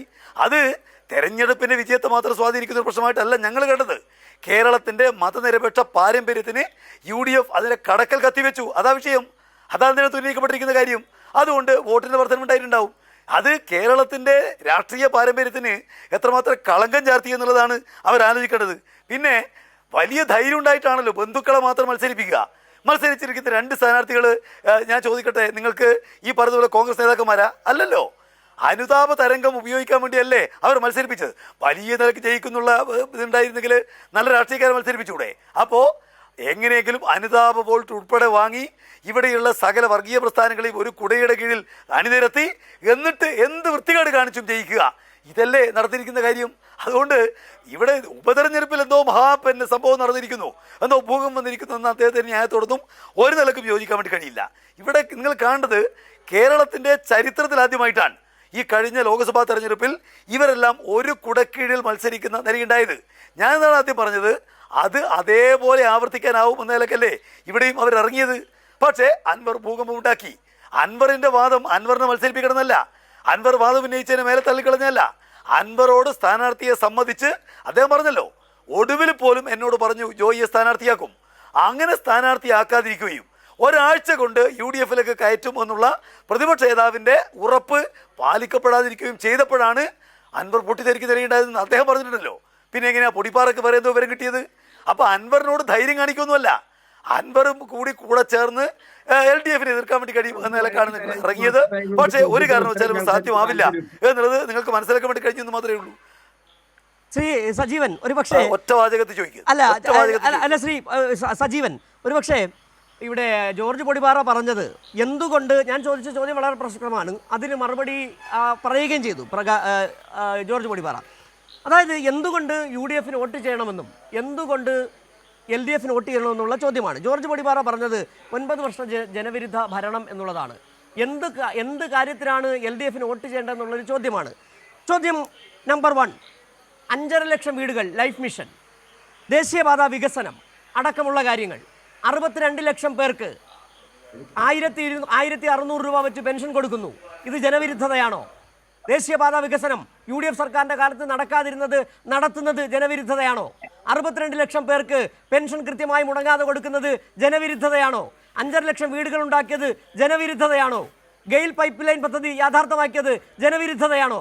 ഈ ജനവിരുദ്ധതയാണോ UDF മുന്നോട്ട് വയ്ക്കുന്നത്? UDF ഇത് പറഞ്ഞിട്ടാണ്, കള്ളത്തരങ്ങൾ പറഞ്ഞിട്ടാണ് വോട്ട് തരുന്നത്. അതാണ് നേരത്തെ പറഞ്ഞത് അന്തസ്സില്ലായ്മ. ഇവിടെ നേരത്തെ ജോർജ് പൊടിപാറ പറഞ്ഞ പ്രശ്നം തന്നെയാണ്. ഒരു അന്തസ് എന്നുള്ളൊരു പദത്തിൻ്റെ പ്രശ്നമുണ്ട്. നിങ്ങൾ ഈ തെരഞ്ഞെടുപ്പിലടക്കം, ശ്രീ ജോർജ് പൊടിപാറ, ഈ തെരഞ്ഞെടുപ്പിലടക്കം നിങ്ങൾ മൂർത്തമായ ഒരു വിഷയം പോലും, ഒരു രാഷ്ട്രീയ വിഷയം പോലും ഇവിടെ മുന്നോട്ട് വെച്ചിട്ടില്ല. അത് തന്നെയാണ് പ്രശ്നം. നിങ്ങൾക്ക് പറയാനൊന്നുമില്ല. അതിന് കാടടച്ച് വെടിവെക്കുന്നത് പോലെ ജനവിരുദ്ധമാണെന്ന് പറഞ്ഞിട്ട് കാര്യമില്ല. ശ്രീ സജീവൻ, ആ ജനവിരുദ്ധതയാണ് ഞാൻ ചോദിച്ച ചോദ്യം. ഇതൊക്കെയാണോ ജനവിരുദ്ധ? ജോർജ് പൊടിപാറ പറഞ്ഞ ജനവിരുദ്ധതയാണോ ഞാൻ പറഞ്ഞ കാര്യങ്ങളൊക്കെ? ഇല്ല, ഒരു തിരഞ്ഞെടുപ്പ് വരുമ്പോൾ സ്വാഭാവികമാണ് പ്രതിപക്ഷം അവർക്ക് ഉന്നയിക്കാവുന്ന, അവർക്ക് എടുത്തുപയോഗിക്കാവുന്ന എല്ലാ ആയുധങ്ങളും ഉപയോഗിക്കും. സർക്കാരിന്റെ പ്രവർത്തനങ്ങളെല്ലാം വളരെ ഗംഭീരമാണ് എന്ന് UDFിന്റെ ഭാഗത്തുനിന്ന് UDF നേതാക്കന്മാർ പറയുമെന്ന് നമ്മൾ വിശ്വസിച്ചിട്ടോ അല്ലെങ്കിൽ വിചാരിച്ചിട്ടോ കാര്യമില്ല. അവർ സർക്കാരിനെതിരെ കൊടുക്കാവുന്ന എല്ലാ കാര്യങ്ങളും, അതുകൊണ്ടാണ് ക്ഷേമ പെൻഷൻ കൊടുത്തതിനെ പോലും അത് തെറ്റാണ്, അത് കൈക്കൂലിയാണെന്ന് പറയുകയും, അല്ലെ മലപ്പുറം ജില്ലയെ കുറിച്ച് മുഖ്യമന്ത്രി പറഞ്ഞ എന്താണെന്നുള്ള കാര്യം നമുക്കൊക്കെ അറിയാവുന്ന കാര്യം. അതൊക്കെ ആയുധമാക്കുന്ന, കിട്ടാവുന്ന ആയുധങ്ങൾ മുഴുവൻ ഉപയോഗിച്ചുകൊണ്ട് 1-2 വോട്ട് പോലും നഷ്ടപ്പെടുന്നത്, അല്ലെങ്കിൽ കിട്ടാനുള്ള 1-2 വോട്ടെങ്കിലും നേടിയെടുക്കേണ്ട ആവശ്യമാണ്. സ്വാഭാവികമായിട്ടും LDF മുന്നോട്ടേക്ക് വെക്കുന്ന വികസന പരിപാടികൾ ഈ പറഞ്ഞ രൂപത്തിൽ ക്ഷേമ പെൻഷന്റെ കാര്യത്തിലാണെങ്കിലും ലൈഫ് മിഷന്റെ കാര്യത്തിലാണെങ്കിലും ഇങ്ങനെ കുറെ കാര്യങ്ങളുണ്ട്. ഇതാണ് ജനങ്ങളുടെ മുമ്പിലുള്ളത്. നമ്മൾ കാണേണ്ടത് മറ്റ് പല മണ്ഡലങ്ങളിൽ നിന്നും വ്യത്യസ്തമായിട്ട് കുറെ കൂടി പൊളിറ്റിക്കൽ ആയിട്ടുള്ള ഒരു കോൺസ്റ്റിറ്റ്യുവൻസിയാണ് നിലമ്പൂര്. വളരെ കൃത്യമായിട്ട് ഇത്ര വോട്ടുകളുണ്ട്, അതിൽ വല്ലാതെ രൂപത്തിൽ ചാഞ്ചാടി കളിക്കുന്ന വോട്ടുകളില്ല. അവിടെ നേരത്തെ മുതൽ കുഞ്ഞാലി മത്സരിച്ചപ്പോൾ, ശക്തനായ സ്ഥാനാർത്ഥി നിർത്തി മത്സരിച്ചപ്പോൾ അവിടെ LDFിനോടൊപ്പം നിന്നു. അങ്ങനെ നോക്കുക, സ്ഥാനാർത്ഥി ആരാണ്, സ്ഥാനാർത്ഥിയുടെ ക്രെഡിബിലിറ്റി നോക്കും, സ്ഥാനാർത്ഥിയുടെ വിശ്വസനീയത നോക്കും, അങ്ങനെയുള്ള കാര്യങ്ങളൊക്കെ നോക്കും. അങ്ങനെയാണ് വന്നത്. പിന്നീട് ടി.കെ. ഹംസ സ്വതന്ത്രനായിട്ട് മത്സരിക്കുന്നു, LDF-ന് പിന്തുണ കൊടുക്കുന്നു. അപ്പോഴും അവിടെയുള്ളത് രണ്ട് സ്ഥാനാർത്ഥികൾ വെക്കുമ്പോൾ ടി.കെ. ഹംസ എന്ന് പറയുന്ന വ്യക്തിയിലേക്ക്, സ്ഥാനാർത്ഥിയിലേക്ക് കാര്യങ്ങൾ നോക്കും. അങ്ങനെ കുറച്ച് നോക്കുമ്പോഴാണ് ഈ വോട്ട് ഷെയർ മാറുന്നത്. അൻവർ വന്നപ്പോഴും അൻവറിന്റെ കോൺഗ്രസിനകത്തെ പ്രശ്നങ്ങൾ കൃത്യമായിട്ടും ഉപയോഗിക്കുന്ന ഒരാളായിട്ട് അൻവർ ആ സമയത്ത് മാറുകയും അൻവർ LDF-ന്റെ വോട്ട് കൂടി ചേർന്നപ്പോഴാണ് അൻവർ നിന്നത്. പക്ഷെ പിന്നീട് അൻവറിന്റെ പ്രവർത്തനങ്ങളെ കുറിച്ച് അത്ര താല്പര്യമില്ലാത്തതുകൊണ്ടാണ് 11,000 വോട്ടിന് ഷൗക്കത്തിനെ തോൽപ്പിച്ച അൻവറിന്റെ ഭൂരിപക്ഷം 2,700 ആയത്. അപ്പൊ ഇപ്പറഞ്ഞ രൂപത്തിലെ കാര്യങ്ങൾ അതിന്റെ ശരി തെറ്റിലേക്ക് ഞാൻ പോകുന്നില്ല. എന്തായാലും അത് പ്രതിപക്ഷം അങ്ങനെയുള്ള കാര്യങ്ങളൊക്കെ പറയും, സർക്കാരിന് വികസന കാര്യങ്ങളും പറയും. ഇത് കൃത്യമായിട്ട് ജനങ്ങൾക്ക് മുമ്പാകെ വെക്കാം. പക്ഷേ ഇവിടെ തീരുമാനമെടുക്കാൻ പോകുന്ന കാര്യങ്ങൾ ഇതൊന്നുമല്ല. സാധാരണഗതിയിൽ UDF-ന് വളരെ ഈസി ആയെങ്കിൽ പോലും ജയിക്കാമായിരുന്നു. അൻവർ പോകുന്നു, സർക്കാരിനെതിരെയുള്ള ആരോപണങ്ങൾ ഒക്കെ ഉന്നയിച്ച് ജയിക്കാമായിരുന്നു. ഒരു UDF-ന് കുറച്ച് മേൽക്കൈയുള്ള മണ്ഡലം കൂടിയായിട്ടുള്ള ഈ നിലമ്പൂരിൽ ഇപ്പോഴത്തെ പ്രശ്നം എന്ന് പറയുന്നത് അൻവർ ഉന്നയിക്കുന്ന കാര്യങ്ങളാണ്. അൻവർ കൃത്യമായിട്ട് ഇപ്പോൾ UDF സ്ഥാനാർത്ഥിക്കെതിരെ പറയുന്നു, VD സതീശിനെതിരെ പറയുന്നു. ഈ അഞ്ച് ആരോപണങ്ങൾ ഈ UDF സ്ഥാനാർത്ഥിക്കെതിരെ അൻവർ പറയുന്നുണ്ട്. അതിലൊന്ന് മുസ്ലിം സമുദായത്തിനെതിരാണ്, അദ്ദേഹത്തിന്റെ സിനിമകൾ രണ്ടും മുസ്ലിം സമുദായത്തെ അപമാനിക്കുന്നതാണ് എന്ന് പറഞ്ഞു. മുസ്ലിം ലീഗിനെതിരാണ്, പാണക്കാട് തങ്ങന്മാര് മന്ത്രി ചൂതുന്നത് അതിനെക്കുറിച്ച് പരിഹസിച്ച് പറഞ്ഞു. കോൺഗ്രസിനെതിരാണ്, കാരണം കോൺഗ്രസിൽ പ്രകാശൻ മത്സരിച്ചപ്പോ അദ്ദേഹത്തെ തോൽപ്പിച്ചു. പിന്നീടുള്ള വ്യാപാരി വ്യവസായികളുടെ ഫണ്ട് തട്ടിയിട്ട് അവിടെ പാട്ടുത്സവം നടത്തി എന്ന് പറയുന്നു. പിന്നെ ഇതിനേക്കാളൊക്കെ അപ്പുറത്ത് അദ്ദേഹം അഴിമതിക്കാരൻ. ഇങ്ങനെ അഞ്ച് ആരോപണങ്ങൾ ഉന്നയിച്ച ഇതിനാണ് കൃത്യമായിട്ടും UDF മറുപടി പറയേണ്ടത്, അല്ലെങ്കിൽ അതിനെതിരെ പ്രത്യാക്രമണം നടത്തേണ്ടത്. രണ്ടാമത്തെ കാര്യം, ഇതൊക്കെ ആവുമ്പോഴും അൻവറിനെ ഞങ്ങൾ കാത്തിരിക്കുകയാണെന്ന് പറയുന്നത് ജോയ്, DCC പ്രസിഡന്റാണ്. ജോയ് പറയുന്നു 24 മണിക്കൂറിലും തെരഞ്ഞെടുപ്പിന്റെ അവസാന ഘട്ടത്തിൽ ഞങ്ങൾ അൻവറിനെ കാത്തിരിക്കുന്നു എന്ന് പറയുന്നു. അവിടെ രാഹുൽ മാങ്കൂട്ടത്തിൽ അദ്ദേഹത്തിന് വീട്ടിൽ പോകുന്നു. ഇന്ന് അൻവർ പറഞ്ഞ കാര്യം, ഇന്ന് അൻവർ പറഞ്ഞത് എന്നെ ഇന്നും വന്ന് കണ്ടു, പക്ഷെ അദ്ദേഹം പറയുന്നത് എന്നെ ഒന്നുകിൽ ആഭ്യന്തരമന്ത്രി വനവകുപ്പ് മന്ത്രി കൂടി ആക്കണം, രണ്ടും കൂടി ആക്കണം. അതല്ലെങ്കിൽ സതീശനെ UDF ചെയർമാൻ സ്ഥാനത്ത് നിന്ന് പ്രതിപക്ഷ നേതാവിന്റെ സ്ഥാനത്ത് പുറത്താക്കണം. ഈ ഉറപ്പ് കിട്ടിയാൽ ഞാൻ നിൽക്കാം. ഇങ്ങനെ കേൾക്കുമ്പോൾ ഇതിനെന്ത് ശക്തമായിട്ട് പ്രതികരിക്കാൻ ശ്രമിച്ചിട്ട് സതീശൻ മാത്രമാണ്. സത്യത്തിൽ നമ്മുടെ ഇപ്പം നമുക്ക് വളരെ പ്രിയപ്പെട്ട ആൾക്കാർ, നമ്മുടെ ഒരു സ്ഥാപനത്തിന്റെ ഇപ്പം കൈരളി ചാനലിന്റെ മേധാവിക്കെതിരെ ഇതേപോലെ അദ്ദേഹത്തെ പുറത്താക്കിയാലേ ഞാൻ സഹകരിക്കുമെന്ന് പറയുമ്പോൾ അവിടെയുള്ള എല്ലാ ജീവനക്കാരും പറയുക കുഴപ്പമില്ലെന്ന് മിണ്ടാതിരിക്കോ? ആട്ടില്ലേ, കടന്നു പുറത്തെന്ന് പറയില്ലേ, അവഹേളിക്കില്ലേ? അതൊന്നും ചെയ്യുന്നില്ലല്ലോ. എന്നിട്ടും ചില ആളുകൾ ചെല്ലുന്നു എന്ന് പറയുന്നു. അപ്പൊ അൻവറിന് എന്തോ ഒരു പിടിവള്ളി ഇപ്പുറത്തുണ്ട്. അദ്ദേഹം പറയുന്നത് ഷൗക്കത്തിനെ ഞാൻ തോൽപ്പിച്ച് അടങ്ങെടുത്തു, ഷൗക്കത്ത് തോൽക്കും, ഞാൻ ജയിക്കുമോ LDF ജയിക്കുമോ എന്നുള്ളത് ജനം തീരുമാനിക്കും, പക്ഷെ ഷൗക്കത്ത് തോൽക്കും എന്ന് പറയുന്നു. അപ്പോ അത് അൻവറിനെ കൊണ്ട് ഇങ്ങനെ ചെയ്യിക്കുന്നതിന് ഒരു കാര്യം തന്നെ കോൺഗ്രസിനകത്ത് വലിയ പോരാട്ടമുണ്ട്. അതിനെ അഡ്രസ് ചെയ്യാനാണ് ശരിക്കും കോൺഗ്രസ്സുകാർ ശ്രമിക്കേണ്ടത്. ഇവിടെ ഇത്രയും രൂക്ഷമായിട്ട് UDF ചെയർമാനെതിരെ പറഞ്ഞിട്ട് ഇപ്പൊ സതീശൻ പറയുന്ന അതേ രീതിയിലെങ്കിലും പ്രതികരിക്കാൻ മറ്റുള്ള നേതാക്കന്മാർ തയ്യാറാവട്ടെ. സതീശൻ പറയുന്നതിനേക്കാൾ കൂടുതലാണ് പറയേണ്ടത്. അത് ചെയ്യുന്നില്ല എന്ന് പറയുന്നത് ഇവിടെ ജനത്തിന് മുമ്പിൽ തെരഞ്ഞെടുപ്പിന്റെ ഖോദയിൽ ഈ പ്രശ്നം വരുന്ന ഒരു വലിയ കാര്യമായിട്ട് നിൽക്കും. അൻവർ ഇപ്പോഴും പറയുന്നത് VD സതീശനെ എത്രയും നികൃഷ്ട ജീവിയാക്കി പറയുമ്പോൾ എന്നിട്ടും അദ്ദേഹത്തെ കാണാൻ പോകുന്നു. VS ജോയ് പറയുന്നത് ഞങ്ങൾ അവസാന വരെ കാത്തിരിക്കുന്നു പറയുമ്പോൾ എന്താണ് ഇത്രയും അൻവറിനോട് വിധേയത്വം കാണിക്കുന്നത്? സതീശനെ ഈ തെരഞ്ഞെടുപ്പ് ഇന്ന് അൻവർ പറഞ്ഞ് 23 കഴിയട്ടെ അപ്പോഴറിയാൻ കാര്യങ്ങളാണ്. അതായത് സതീശൻ ആ സ്ഥാനത്തിരിക്കില്ല, ഞാൻ മന്ത്രിയായിട്ട് മാറും എന്ന രീതിയിലൊക്കെ അദ്ദേഹം താങ്കൾ പറഞ്ഞ വളരെ പ്രസക്തമായ ചില കാര്യങ്ങളാണ്. കാരണം സതീശനെതിരെ ഇങ്ങനെ വലിയ തരത്തിലുള്ള ആക്രമണം അൻവർ നടത്തുമ്പോൾ ഒരു കോൺഗ്രസ് നേതാവ് പോലും പറയുന്നില്ല, അൻവറിനെതിരെ സതീശനെ പ്രൊട്ടക്ട് ചെയ്തുകൊണ്ട് നിൽക്കുന്നതുമില്ല. ഇതിനിടയ്ക്ക് വിട്ടുപോയൊരു കാര്യമുണ്ട്. ശ്രീ ജോർജ് പൊടിപ്പാറ, ഈ കള്ളങ്ങൾ പലതും പറയുന്നുണ്ടല്ലോ. KC വേണുഗോപാൽ പ്രസംഗത്തിൽ പറഞ്ഞ വളരെ രസകരമായ ഒരു കാര്യമുണ്ട്. തൃശ്ശൂരിൽ BJP ജയിപ്പിച്ചത് CPM ആണ്, LDF ആണെന്ന തരത്തിലൊരു പ്രസ്താവന കൂടി വന്നത്. പോകുന്നിടത്തൊക്കെ എന്തെങ്കിലുമൊക്കെ പറഞ്ഞിട്ട് പോകുന്ന രീതിയാണ്. ഒരു ആത്മവിശ്വാസക്കുറവിൽ നിന്ന് വരുന്നതാണ് ഈ കള്ളങ്ങൾ. അത് തന്നെയാണ് എ സജീവൻ ചൂണ്ടിക്കാട്ടിയത്. എന്തേ സതീശനെതിരെ പറയുമ്പോൾ ഒരാൾ പോലും പറയാൻ, സതീശനെ ഡിഫെൻഡ് ചെയ്യാൻ, സതീശന് വേണ്ടി സംസാരിക്കാൻ ഒരാൾ രംഗത്തെത്താത്തത്? ആ 23-ന് ശേഷം ചിലത് നടക്കുമെന്ന് പറയുമ്പോൾ അത് അങ്ങനെയല്ലെന്ന് പറയാൻ, ആർജവത്തോട് പറയാൻ, ആത്മവിശ്വാസത്തോട് പറയാൻ ഒരു കോൺഗ്രസ് നേതാവിനും കഴിയാത്തത് എന്താണ് ശ്രീ ജോർജ് പൊടിപ്പാറ? എൻ്റെ പ്രിയപ്പെട്ട സിജു, നിങ്ങളുടെ കൃത്യമായ ഈ ദുർവ്യാഖ്യാനം ഉണ്ടല്ലോ, എനിക്കത് മനസ്സിലാവുന്നുണ്ട്. അതായത് PV അൻവർ CPM-നെതിരെ പറയുന്ന ആരോപണങ്ങളെല്ലാം അടിസ്ഥാനരഹിതമാണ്, പച്ചക്കള്ളമാണ്, ബേസ്ലെസ് ആണ്. ഒരു വിഷമമില്ല നിങ്ങൾക്ക് അകത്ത് പറയാൻ. CPM-നെതിരെ, പിണറായി വിജയനെതിരെ, പിണറായി വിജയന്റെ മരുമകനെതിരെ അയാൾ എഞ്ചിനീയർമാരെ വിളിച്ച് ഫോൺ ചെയ്ത് പണം പിരിച്ചത്, ഇതെല്ലാം എനിക്കറിയാം. ഞാനത് വേണമെങ്കിൽ ഇവിടെ എന്താ പറയുക, നിലമ്പൂർ അങ്ങാടിയിൽ TV വെച്ച് കാണിക്കും എന്ന് അൻവർ പറഞ്ഞല്ലോ. നിങ്ങളത് അംഗീകരിക്കുന്നുണ്ടോ? UDF-നെതിരെ PV അൻവർ പറയുന്നത് മുഴുവൻ പ്രകാശം മാഷക്കും ആങ്കർ സിജുവിനും വേദവാക്യങ്ങളാണ്. അത് മുഴുവൻ ഞങ്ങൾ അതേപടി അംഗീകരിക്കുന്നു. സതീശനെതിരെ പറയുന്നത് അത് ഞങ്ങൾ അംഗീകരിക്കുന്നു. ആർക്കെതിരെ അൻവർ പറഞ്ഞാൽ അതെല്ലാം ഞങ്ങൾ തൊടാതെ വീഴുന്നു. പക്ഷേ സാക്ഷാൽ പിണറായി വിജയനെതിരെ, അദ്ദേഹത്തിന്റെ മരുമകനെതിരെ, പാർട്ടിക്കെതിരെ, പാർട്ടി സെക്രട്ടറിക്കെതിരെ, അതായത്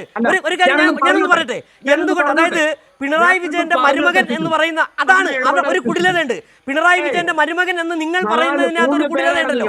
പിണറായി വിജയന്റെ മരുമകനല്ല, അദ്ദേഹം സംസ്ഥാനത്തെ പൊതുമരാമത്ത് വകുപ്പ് മന്ത്രിയാണ്, DYFയുടെ ദേശീയ പ്രസിഡന്റ് ആയിരുന്നയാളാണ്, പൊതുരംഗത്ത്, രാഷ്ട്രീയ രംഗത്ത് സജീവമായി നിലനിന്നയാളാണ്. അതിനെ പിണറായി വിജയന്റെ മരുമകനാണെന്ന് പറയുന്നതിന്റെ ഒരു കുടിലതയുണ്ടല്ലോ. താങ്കൾ നടത്തിയ ദുർവ്യാഖ്യാനം ഉണ്ടല്ലോ എന്നെ കുറിച്ച് പറയുന്നത്, അതുപോലെ ദുർവ്യാഖ്യാനം. ഇത് തന്നെയാണ് കോൺഗ്രസ്സുകാർക്ക് അടക്കമുള്ളത് ദുർവ്യാഖ്യാനങ്ങൾ. അത് തന്നെയാണ് ക്ഷേമ പെൻഷന്റെ കാര്യത്തിൽ, മലപ്പുറത്തിന്റെ കാര്യത്തിൽ ഈ ദുർവ്യാഖ്യാനം കേരളത്തിൽ മനസ്സിലാകുന്നത്. നിങ്ങൾ 3 പേരാണ് ഈ ചർച്ചയ്ക്കകത്തുള്ളത്, താങ്കൾ അടക്കം. മറുവശത്ത് സംസാരിക്കുന്നത്, എനിക്ക് വേണമെങ്കിൽ ഇങ്ങനെയൊക്കെ സംസാരിക്കാതെ ഇരിക്കാം, ചർച്ചയിൽ വേണമെങ്കിൽ ഇങ്ങനെ ഈ രീതിയിൽ സംസാരിക്കാതെ. താങ്കൾ പറഞ്ഞൊരു വിഷയത്തിൽ ഞാൻ കൃത്യമായി ഇടപെട്ടു എന്നുള്ളത് മാത്രമേ ഉള്ളൂ. ശരിയല്ല സിജു. അല്ല, താങ്കൾ ആവർത്തിച്ച് പറയുകയായിരുന്നു പിണറായി വിജയൻ. അതെന്താണ് താങ്കൾക്ക് പറയാത്തത്? സംസ്ഥാനത്തെ പൊതുമരാമത്ത് വകുപ്പ് മന്ത്രി PM മുഹമ്മദ് റിയാസ് എന്ന് പറയാൻ എന്താണ് പ്രശ്നം? അവിടെയാണ് താങ്കൾ ദുർവ്യാഖ്യാനം ചെയ്യുന്നതിനെ കുറിച്ച് ഞാൻ പറഞ്ഞത്. ഇനി അങ്ങനെ പറയാം. ഇനി മരുമകനല്ല മുഹമ്മദ് റിയാസ് എന്ന് തന്നെ പറയാം. എനിക്ക് അതിന് വിരോധമൊന്നുമില്ല, എനിക്ക് ശാഠ്യമൊന്നുമില്ല. അദ്ദേഹം മരുമകനെ അല്ലാതാവില്ലല്ലോ. അല്ല, PV അൻവർ മരുമകനിസത്തിനെതിരെയും പിണറായി സത്തിനെതിരെയാണ് പറയുന്നത്. തുടക്കം മുതൽ അതാണ് പറയുന്നത്. ഇപ്പോഴാണല്ലോ സതീശനെതിരെ പറയാൻ തുടങ്ങിയത്, കിട്ടാത്ത വാങ്ങാ പുളിക്കൂന്നായപ്പോ. അത് പോട്ടെ. അന്ന് ഈ PV അൻവർ പറഞ്ഞതെല്ലാം തെമ്മാടിത്തരമാണ്, പോക്രിത്തരമാണ്, ബേസ്ലെസ് ആണ് എന്ന് പറയുന്ന നിങ്ങൾ VD സതീശനെതിരെ സതീശൻ പറഞ്ഞതൊക്കെ നിങ്ങൾക്ക് എന്തൊരു കുളിരാണ്. അല്ല, ഞങ്ങൾ കുളിരിന്റെ കാര്യമല്ല ചോദിച്ചത്. അവിടെ ചോദിച്ചത് എന്തുകൊണ്ട് സതീശനെ കുറിച്ച് പറയുമ്പോൾ ഒരു കോൺഗ്രസ് നേതാവ് പറയാത്ത എന്താണ്, രംഗത്ത് വരാത്ത എന്താണ് ചോദ്യമാണ് ചോദിച്ചത്. അതാണ് PV അൻവറായിട്ട് ഉൾക്കൊള്ളത്. അത് നിങ്ങൾക്കെതിരെ തെമ്മാടിത്തരം പറഞ്ഞാലും സതീശനെതിരെ തെമ്മാടിത്തരം പറഞ്ഞാലും അത് തെമ്മാടിത്തരമാണ് എന്ന് പറയാനും അംഗീകരിക്കാനുള്ള ഒരു ആർജവമാണ് വേണ്ടത്. അതാണ് നല്ല രാഷ്ട്രീയം. അതുകൊണ്ട് ഞാൻ പറഞ്ഞ അൻവർ ഫാക്ടർ അവഗണിക്കുക. അതുകൊണ്ടാണ് അന്തസ്സുള്ള ഒരു രാഷ്ട്രീയ പോരാട്ടത്തിന് അവിടെ അരങ്ങൊരുങ്ങി എന്ന് ഞാൻ പറയുന്നത്. നിങ്ങളുടെ വികസന നേട്ടങ്ങൾ ഉന്നയിച്ചുകൊണ്ട്, നിങ്ങളുടെ രാഷ്ട്രീയ നേട്ടങ്ങൾ ഉന്നയിച്ചുകൊണ്ട്, നിങ്ങളുടെ രാഷ്ട്രീയ അടിത്തറയിൽ നിന്നുകൊണ്ട് ഒരു ക്ഷേമ സംസ്ഥാന സൃഷ്ടിക്ക് വേണ്ടി, നവകേരളത്തിന് വേണ്ടി നിങ്ങൾ മുന്നോട്ട് വെക്കുന്ന ആശയങ്ങളും അതിനുവേണ്ടിയുള്ള പ്രവർത്തനങ്ങളും മുന്നോട്ട് വെച്ചുകൊണ്ട് നിങ്ങൾ അവിടെ തെരഞ്ഞെടുപ്പ് പ്രചരണം നടത്തുക. മറിച്ച് ഈ സർക്കാരിന്റെ പല നടപടികളും ജനവിരുദ്ധമാണ്. ആ ജനവിരുദ്ധ സർക്കാരിനെതിരെയുള്ള ജനഭീതി ഈ നിലമ്പൂരിലുണ്ടാവുന്ന UDF പറയുന്നു. വ്യക്തമാണ്. നേരത്തെ താങ്കൾ പറഞ്ഞാണ് ജനവിരുദ്ധ. പ്രകാശൻ മാസ്റ്റർ അദ്ദേഹം പറഞ്ഞ ജനവിരുദ്ധത എന്ന് പറയുകയാണ്. എന്താണ് ജനവിരുദ്ധ? ഒരെണ്ണം ചൂണ്ടിക്കാണിക്കുക. ഒരെണ്ണം ചൂണ്ടിക്കാണിക്കുക. ജനവിരുദ്ധ എന്ന് താങ്കൾ ആവർത്തിച്ച് പറയുന്നുണ്ടല്ലോ. ജനവിരുദ്ധത. എന്റെ പൊന്നു സിജു, ഇങ്ങനെ ഇത്രയും ബാലിശമായ ചോദ്യങ്ങൾ ചോദിക്കരുത്. പ്രതിപക്ഷം നിങ്ങൾക്ക് പിന്നെ വാഴ്ത്തുപാട്ട് പെടും. സെക്രട്ടേറിയറ്റ് എംപ്ലോയീസ് യൂണിയൻ നിങ്ങൾക്ക് കോൺക്രീറ്റ് ആയിട്ട് പറയാൻ കഴിയുന്നുണ്ടോ ശ്രീ ജോർജ് പൊടിപ്പാറ? ജനവിരുദ്ധമായ ഇന്ന കാര്യം കൊണ്ട് ഇതാ നിങ്ങൾ LDF-ന് വോട്ട് ചെയ്യരുത്, നിലമ്പൂരിൽ ഈ കാര്യം കൊണ്ട് ഈ ജനവിരുദ്ധ നിലപാടാണ് LDF സർക്കാർ എടുത്തത്, അതുകൊണ്ട് വോട്ട് ചെയ്യരുത് എന്ന് കൃത്യമായി പറയാനുള്ള ഒരു കാര്യമുണ്ടോ? അതാണ് ഞാൻ ചോദിച്ചത്. സമീപനങ്ങൾ പല കാര്യങ്ങളിലും കേരളത്തിൽ നമ്മൾ കണ്ടുകൊണ്ടിരിക്കുക. മാധ്യമ പ്രവർത്തകർക്കെതിരെ പോലും അനാവശ്യമായിട്ട് കേസെടുക്കുന്നു. ഒരു കരിങ്കൊടി ഉയർത്തിയാൽ പോലും ആ ചെറുപ്പക്കാരെ തല്ലി തല്ലി നശിപ്പിച്ച് അവന്റെ ജന്മം കളയുന്ന രീതിയിൽ ആക്രമിക്കുന്നു, പോലീസിനെ അഴിച്ചുവിടുന്നു. ഇങ്ങനെ എത്ര എത്ര പറയാനുണ്ട്. എന്നിട്ട് നിങ്ങൾ പറയാ ജനവിരുദ്ധത ഉണ്ടോ? അതെ, ഞാനല്ല മറുപടി പറയുന്നത്. പ്രകാശൻ മാസ്റ്റർ, മാധ്യമപ്രവർത്തകരെ തല്ലുന്നു, കരിങ്കൊടി കാട്ടുന്നവരെ തല്ലി ചതയ്ക്കുന്നു, പ്രശ്നമാണ് കേരളത്തിൽ. LDF സർക്കാർ മൊത്തത്തിൽ പ്രശ്നമാണ്, ജനവിരുദ്ധമാണ്. അങ്ങനെയാണോ പ്രകാശൻ മാസ്റ്റർ? സർക്കാർ ഉദ്യോഗസ്ഥർക്ക് 60,000 കോടിയുടെ DA കുടിശ്ശിക. അദ്ദേഹത്തിന് ഈ തിമിരത്തിന്റെ പ്രശ്നം ഉണ്ടാവും. 9 കൊല്ലത്തിന് അപ്പുറമുള്ള കാര്യം അദ്ദേഹം കാണുന്നില്ല. ഇവിടെ പതിനായിരക്കണക്കിന് ആളുകളെ ഭീകരമായി തല്ലിച്ചതച്ച ഗവൺമെന്റാണ് ഉമ്മൻചാണ്ടി ഗവൺമെന്റ്. ഞങ്ങളൊക്കെ മർദ്ദനം ഏറ്റുവാങ്ങിയവരാണ്. ആയിരക്കണക്കിന് ആളുകൾ കൽത്തൂർക്കിൽ അടക്കപ്പെട്ടിട്ടുണ്ട്. അന്ന് ഏതാണ്ട് 46ഓളം ആളുകൾ ലോക്കപ്പിൽ വെച്ച് മരിച്ചിട്ടുണ്ട്. നിരവധി കേന്ദ്രങ്ങൾ വെടിവെപ്പുണ്ടായിട്ടുണ്ട്. എന്നാൽ ഞങ്ങൾ ഉറപ്പിച്ച് പറയും, 9 കൊല്ലമായിട്ട് പോലീസ് മർദ്ദനത്തിൽ ആരും മരിച്ചിട്ടില്ല, ഒരൊറ്റ വെടിവെപ്പ് ഉണ്ടായിട്ടില്ല, ആരെയും അന്യായമായിട്ട് പിടിച്ച് ജയിലിൽ വെക്കുന്ന പ്രശ്നമില്ല. പിന്നെ നിങ്ങൾക്ക് ഇഷ്ടമില്ലാത്ത അച്ചി തൊട്ടതെല്ലാം കുറ്റം എന്ന് പറയുന്ന പോലെ ആ കാര്യങ്ങളെ സംബന്ധിച്ച് പറയാമെന്ന് മാത്രമേ ഉള്ളൂ. ഇവിടെ വളരെ ഗൗരവത്തോടെ കാണേണ്ട ഒരു കാര്യം, യഥാർത്ഥത്തിൽ ജനം തീരുമാനിക്കുന്നത്. അതിൽ നിങ്ങൾക്ക് യാതൊരു സംശയം ഉണ്ടാവേണ്ട കാര്യമില്ല. ഈ കേരളം ഉണ്ടാക്കിയ വലിയ നേട്ടങ്ങളെ നിങ്ങൾ പുകമറ സൃഷ്ടിച്ചാൽ ഇല്ലാതാവില്ല. ഇപ്പോൾ നിതി ആയോഗിൻ്റെ ചെയർമാൻ പ്രധാനമന്ത്രിയാണല്ലോ. ഈ കഴിഞ്ഞ 3 കൊല്ലക്കാലം കൊണ്ട് 21 കാര്യങ്ങളിലാണ് ഇന്ത്യയിൽ 1ാമത്തെ സ്റ്റേറ്റ് കേരളമാണ് എന്ന് പറഞ്ഞത്. അത് LDFന്റെ കാലത്താണ്. ഇവിടെ കേവല താരതമ്യമില്ലാതെ ആദ്യത്തെ സ്റ്റേറ്റ് കേരളമല്ലേ. ഈ കഴിഞ്ഞ കൊല്ലം ഏറ്റവും PSC നിയമനം നടന്നത് ഈ കേരളത്തിലാണ് എന്നുള്ള പറഞ്ഞ് UPSC അല്ലേ. ഈ സുസ്ഥിര വികസനത്തിൽ 1ാമതാണ് ഈ കേരളം എന്ന് പറഞ്ഞ് കേന്ദ്ര ഗവൺമെൻറ്റല്ലേ. വിദ്യാഭ്യാസ രംഗത്ത് ഏറ്റവും 1ാമത്തെ സ്റ്റേറ്റ് കേരളമാണ് എന്ന് ഇപ്പോൾ പറഞ്ഞിരിക്കുന്നത് കേന്ദ്ര ഗവൺമെൻറ്റല്ലേ. ഉന്നത വിദ്യാഭ്യാസ മേഖലയിൽ കേരളമാണ് 1ാമത് നിൽക്കുന്നത് പറഞ്ഞ കേന്ദ്ര ഗവൺമെൻറ്റല്ലേ. അപ്പോൾ നിങ്ങൾക്ക് ഈ കാര്യങ്ങളെ സംബന്ധിച്ചൊന്നും പറഞ്ഞ് ബാധിക്കാനാവില്ല. അതുകൊണ്ടാണ് ഞാൻ നേരത്തെ പറഞ്ഞ പോലെ പഴകി പൊളിഞ്ഞ ആയുധങ്ങൾ വെച്ചുകൊണ്ട് ഒരു ബൂമറാങ് പോലെ തിരിച്ചടിക്കുന്ന കാര്യങ്ങൾ നിങ്ങൾ പറഞ്ഞുകൊണ്ടിരിക്കും. പിന്നെ ഒരു കാര്യം കൂടി ഞാൻ പറയാം. അരിക്കട്ടെ, നിങ്ങൾ ഇടക്ക് സംസാരിക്കല്ലെന്ന്. നിങ്ങളുടെ വാദമെല്ലാം നിങ്ങൾ എത്ര ബാലിശമായ കാര്യം പറയുമ്പോൾ ഞാൻ ശ്രദ്ധയോടെ കേട്ടിരുന്നിട്ടുണ്ട്. അൻവറിനെ സംബന്ധിച്ച് അൻവർ ഞങ്ങൾക്കെതിരായിട്ട് പോക്കിരിത്തരം പറഞ്ഞപ്പോഴാണ് ഞങ്ങൾ പറഞ്ഞത് അൻവർ ഞങ്ങളുടെ ഭാഗമല്ല. ഞങ്ങളുടെ കൂടെ നിന്ന് പോക്കിരിത്തരം പറഞ്ഞപ്പോൾ ഞങ്ങൾ പറഞ്ഞു അൻവർ ഞങ്ങളുടെ ഭാഗം പുറത്താക്കി.